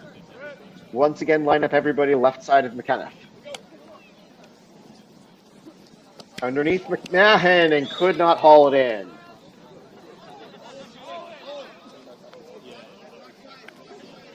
McMahon's played 3 years of contact football as a defensive back.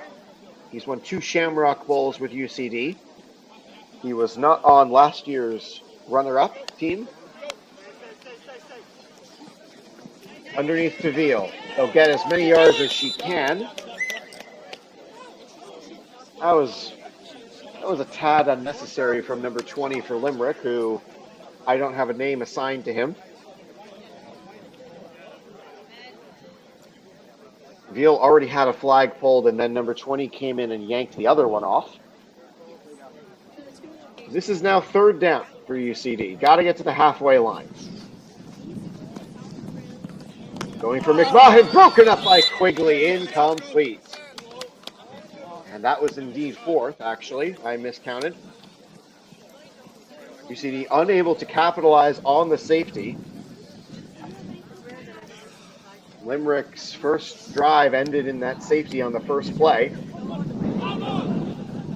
Jamie Ahern O'Connell is the one who made the tackle, and he's now out there as the designated runner once again.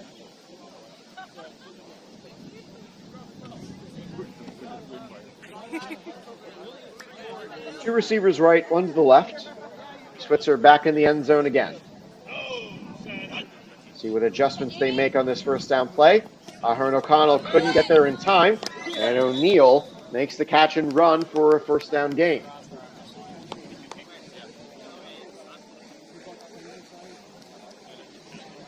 Sweeney calling out instructions. Emily Houston coming to the sideline.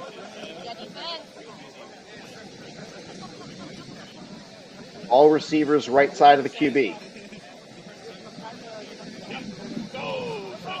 Motion from the right. The toss play. And he's going to launch it for the downfield. And it is complete. What a catch. And another long touchdown throw for the Vikings. Makes this a 10-point game.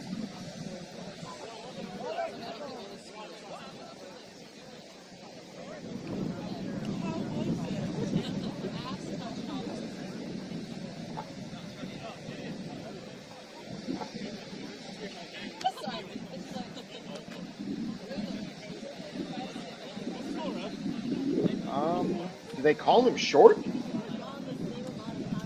Nope. They're going to just line up for one. I literally just went right there. I just went right there. 10-point lead. It's not a huge difference what 1 point or 2 points after this does.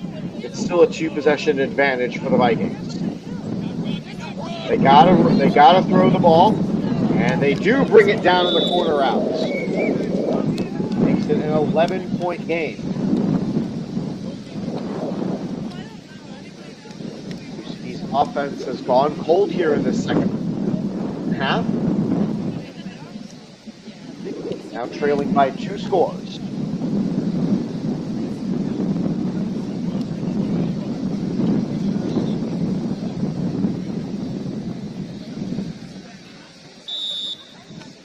Tight formation around McKenna.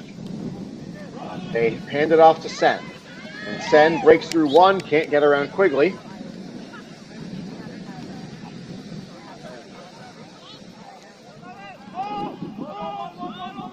This will be a second down play after the 5-yard gain on first.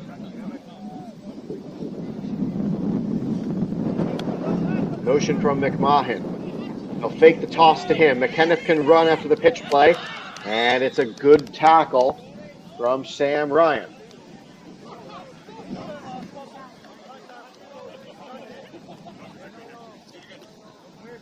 Third down, must get to the halfway line for the first. McMahon, Sen, Veal, and O'Riordan are the receivers for McKenna. 3-point stance for the rusher. Toss to Sen. Now they'll fake the toss play back to Veal. Veal will extend the ball as best she can for the run. Both flags get yanked. Fourth down, roughly 3 to go. UCD down by 2 scores.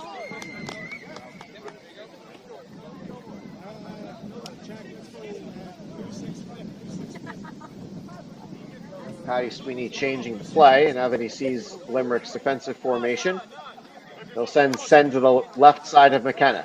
Must get to the halfway line for the first down, and it's just behind Sen. Incomplete. First down, Limerick. Harvey, Egan, Ahern, O'Connell, and Houston go back onto the field for UCD.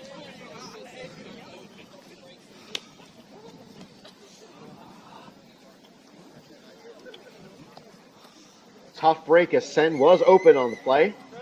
Kenneth's pass behind him.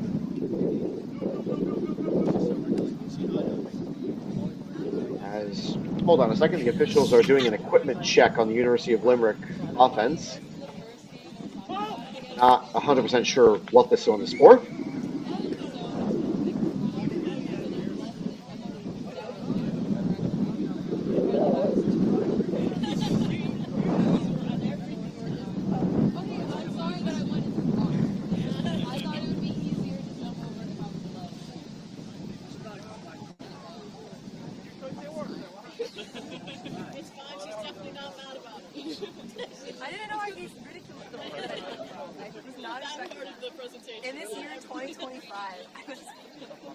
As Limerick's offense is still taking their sweet time to get the play in.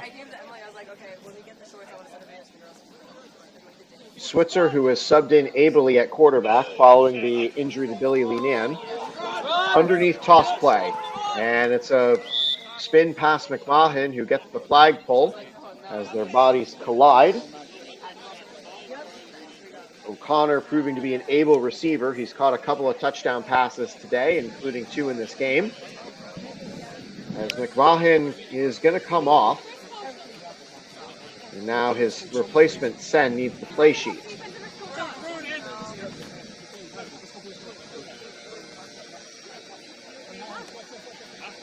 get it from Pat Duffy on the sideline.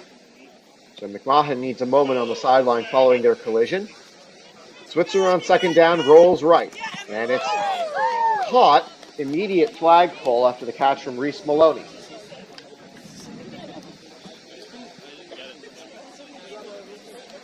We're grateful for all of you who have decided to join us. I see some new viewers coming in here in this later stages of the second half. This is Limerick's third time with the ball. Their first drive ended in a safety on the first play, so UCD got to 9 as a result. Next drive ended in a long touchdown catch from Kieran O'Connor. And here is their third drive. Quigley, short toss, backwards pass. They can run, they can throw, they opt to throw. It's incomplete.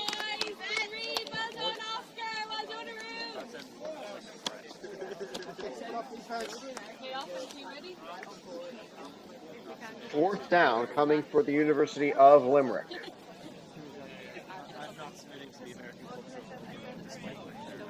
Must get to the halfway line as denoted by a white, no, that's a yellow marker coming up off the white line on the far side of the field.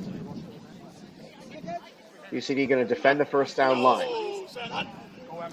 Motion. Back toss to Switzer. He can run, he can throw, he opts to throw. It's picked up by Ken! Ken freaking free down the middle of the field!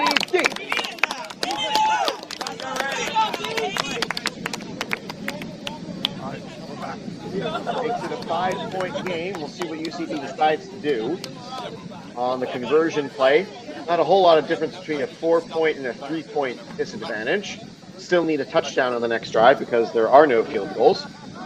But Arun Sen showing off the defensive prowess. McKenna back to throw. He'll throw underneath for McMahon. He'll extend the ball, and it got knocked out of his hands. Flag on the play. Are not allowed to knock the ball out of the opponent's hand. So, however, it does not result in an automatic conversion. UCD must instead try again from closer to the goal line. In reality, for Limerick, this might actually work out in their favor. McKenna gets it. Quick snap, quick throw, looking for Veal, incomplete. McKenna can't believe he missed that one. As after the penalty, it stays a 5-point advantage. I'm not sure how critical that misconversion will prove, especially because it is still a touchdown-based game, and that's only a 6-point margin. But that might prove important later.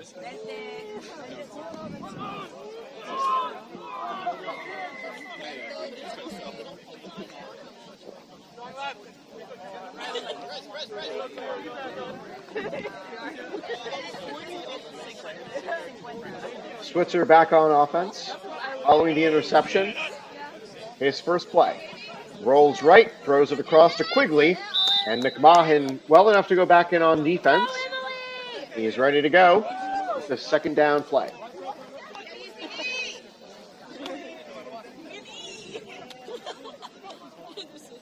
It's a 5-point game. Because had 2 drives fail to score points for them, but result in points for UCD, as UCD's defense puts up 8 points on the day.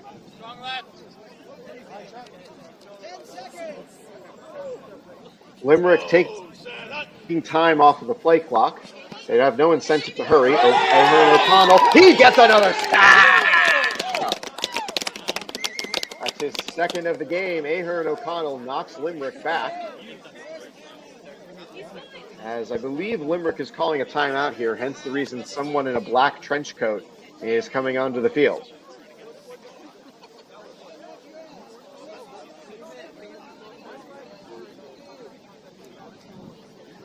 Long third down setting up here for Limerick.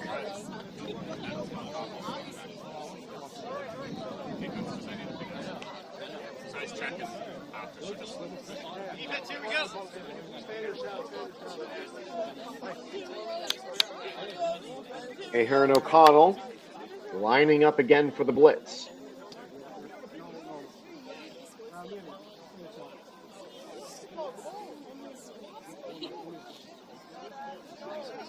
Two receivers right, one to the left. Musk gets the halfway line to reset the downs. Switzer, it's a delay, it's a short snap to Quigley, and it's incomplete behind his intended target.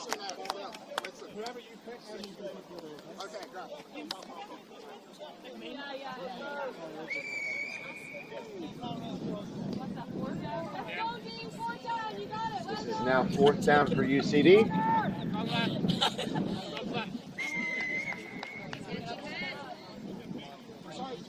Two receivers right, one to the left. Switzer, 4th down formation. Will go long for it, and it's too far, incomplete. Some collision at the halfway line, but this results in a turnover. UCD gets the ball right back. Down by 5, a touchdown would put them in the lead.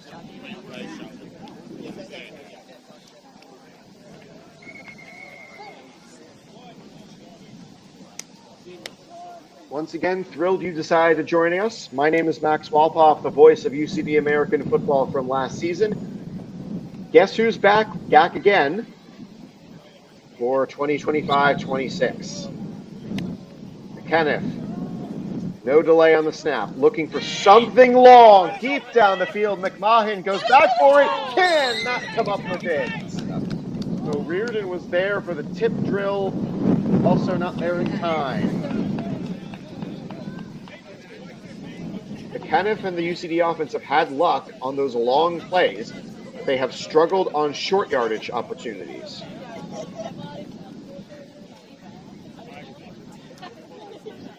Bunch formation UCD.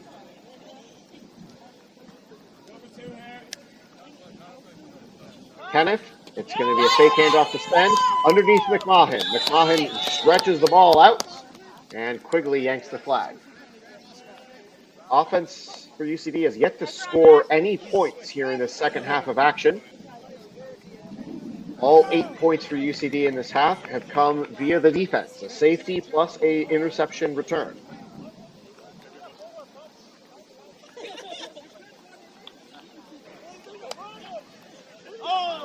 And false start on the offense. Not everybody was set. Not everyone was on the same page with that delayed snap. That makes this 3rd down a little bit harder for UCD.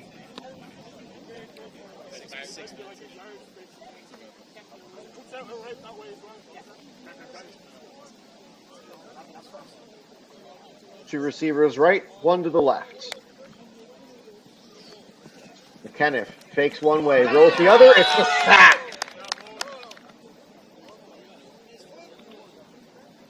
Fourth down after the sack from number 20 on the rush. Must get to the halfway line or a defensive penalty to reset the downs.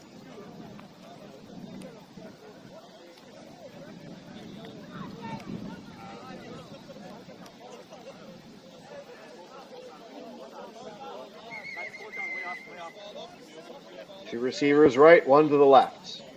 Veal will be back over the ball.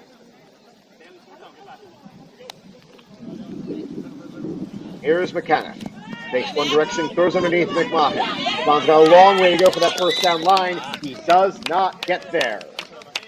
Turnover on downs. Back comes the University of Limerick offense.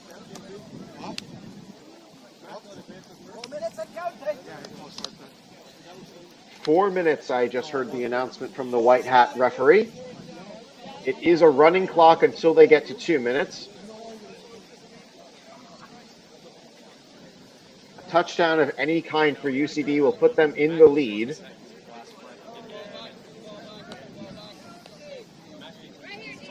Underneath coverage for UCD on this tight formation. Here's first down. Looking out over the top, here comes O'Neal, and O'Neal gets it pulled on a great first down gain. Keelan O'Neal, his third year as the flag football team head coach for University of Limerick.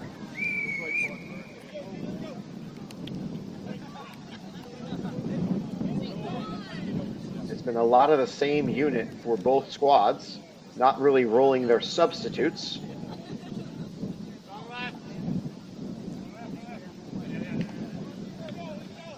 Two receivers right, one to the left, second down play.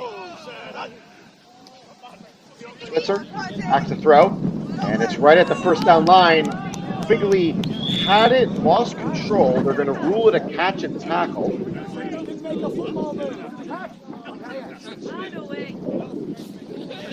Patty Sweeney and the UCD sideline don't seem to agree, but it is still short of the first down. Limerick taking their sweet time calling the plays.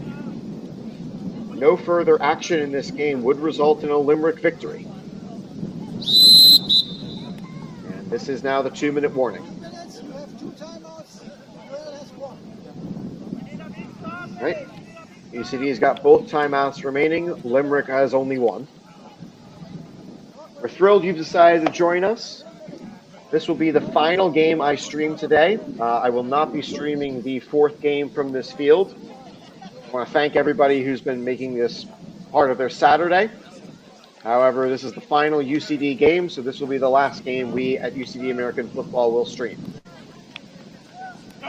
Two receivers right, one to the left. This is a third down play. Quigley now to Switzer. They're going to run it and run it. He does. Gets beyond one. McMahon gets the pull. It's a great setup on first down.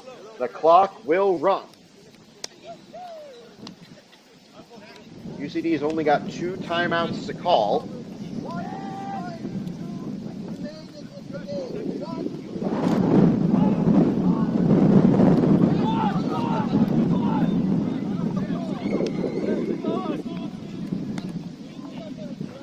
Given the 20-second play clock, that isn't enough time to ice the game for University of Limerick.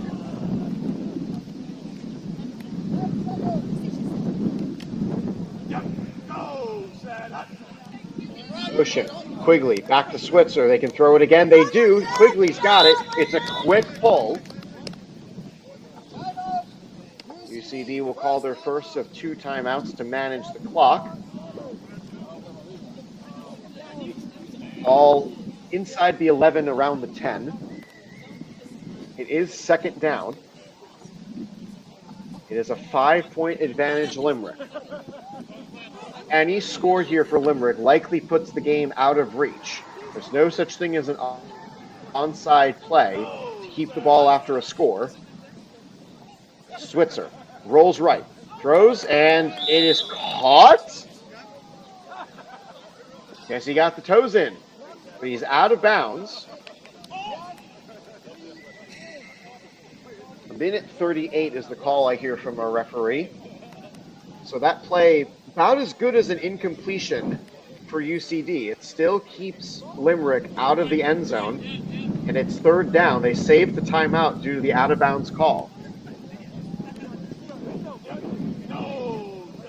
Motion again. Short toss to Quigley. Switzer has it. They can run. They opt the pitch play. It's going to be a throw to the end zone. It's an incomplete pass. This is fourth down now. UCD still has 1 timeout remaining. Questionable decision there for Limerick to not just run the ball and force UCD to call that last timeout. Forcing UCD to use that timeout would be more valuable in this situation. 2 receivers right, 1 to the left. UCD defending the goal line. Run from Ahern O'Connell. They'll throw underneath. It's a catch, and it's a flag pull from McMahon. Just at the goal line, it's no good. Clock stops as they change possession. UCD still has 1 timeout and over a minute to go, and a touchdown will win this game. What does Patty Sweeney have cooked up here for the students in sky blue? Everybody on the left side of the QB. Underneath throw to McMahon. He'll extend the football to get what he can. It's a short play. UCD's got to hurry. This is second down. Sweeney wants to save that timeout for when he needs to call it. Clock is running. Second down play. McKenniff going to launch one looking deep down the field. Broken up. Incomplete. Clock stops. It is third down. Had two receivers in the area, Sen and O'Riordan. McMahon as well joins them on the left side of the formation. McKenniff checking his play sheet, as is everybody else, to get the play call. McKenniff, and he'll throw underneath to Sen. Sen's going to run. He's got a couple of men out in front for some blocking. Sen's got the flag. He's going to get towards the sideline. He's out of bounds. First down, UCD. UCD playing with some pace here. It's 45 seconds. UCD's got one timeout left after Sen went out of bounds. Limerick still has their timeout as well, should they require it. Three receivers left side. Coverage staying back. And it's going to throw underneath McMahon. McMahon gets around one, gets around two, getting to the pylon. He goes towards the pylon. He is short. Great pull from Sam Ryan in the dying stages of this game. 35 seconds left on the clock. Where else would you rather be, folks? We got an exciting finish here. A touchdown for UCD takes the lead. Any turnover here and the game is likely over. Both teams have one timeout remaining. UCD must pass the ball. They are inside of the 5-yard line. All receivers going to the left side of the formation for the offense. Rushes on. McKenniff must throw. Goes to McMahon. It's short. It's a short gain. Third down. Timeout UCD. Wait, actually, hold on a second, everybody. We got a question of who called their timeout first. Limerick appears to have called their timeout first.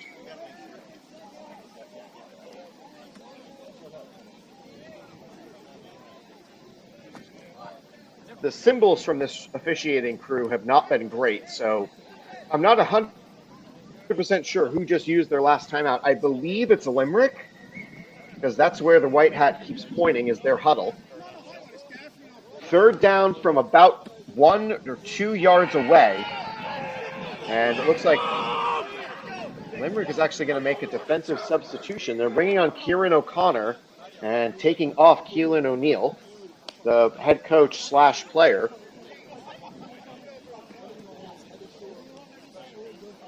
Critical juncture of this game. We are under 30 seconds to go. A UCD touchdown here likely salts the game away. Touchdown would give UCD a 1-point advantage. UCD has one timeout remaining. They are in the no-run zone. They must pass the ball forward on this play. It's third down and goal to go.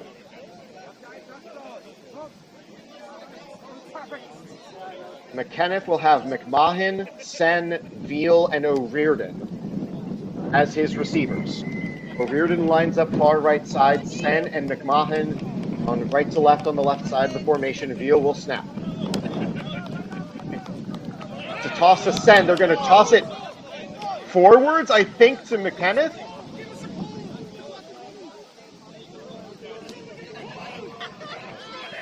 Sweeney's begging for just somebody to call a ruling, and the officials are taking their sweet time with it. UCD has to throw the ball forward inside of 5 yards. This is a tricky call here. My depth perception's not great from this angle, so I'm not sure if Sen's pass went forward on the short toss. game on field B is apparently wrapped up. Sweeney's begging for somebody to make a call. UCD does have one down remaining if this doesn't go forward. That's a touchdown for UCD if it's a forward pass.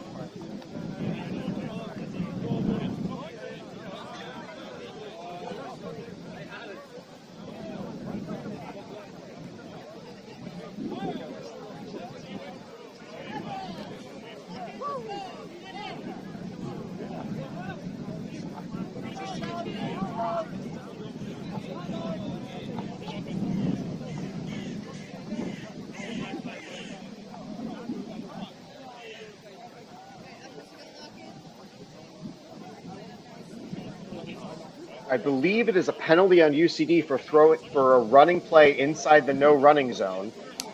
The penalty will march them back. It'll still be third down. However, this does open up the running plays once again for UCD. Not a lot of time left on this clock. They do still have one timeout left. All three receivers now on the left side. And Sweeney calling over McKenniff. And they're going to snap it to McMahon. It's broken up, incomplete. O'Connor knocks it down on the third down play. And actually, that was forced. Limerick is going to walk away with a victory.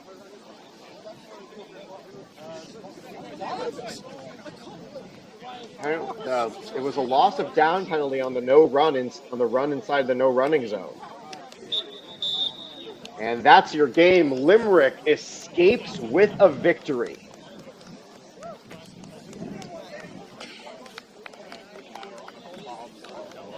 Wow, what an exciting finish to today's action. On the halfway, y'all. That was quite a bout. University of Limerick comes away victorious. They win both of their games today.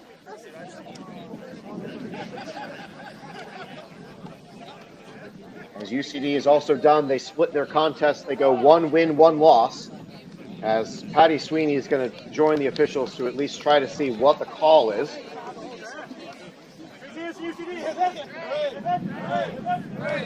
So thank you so much for each and every one of you who has tuned in today. Thank you for all of you for tuning in to today's live stream. My name is Max Walpoff. That is it for us. Thank you for being part of our Saturday. Thank you for making us part of your day. We are going to say goodbye here and call it a day. Good night, and see you next time.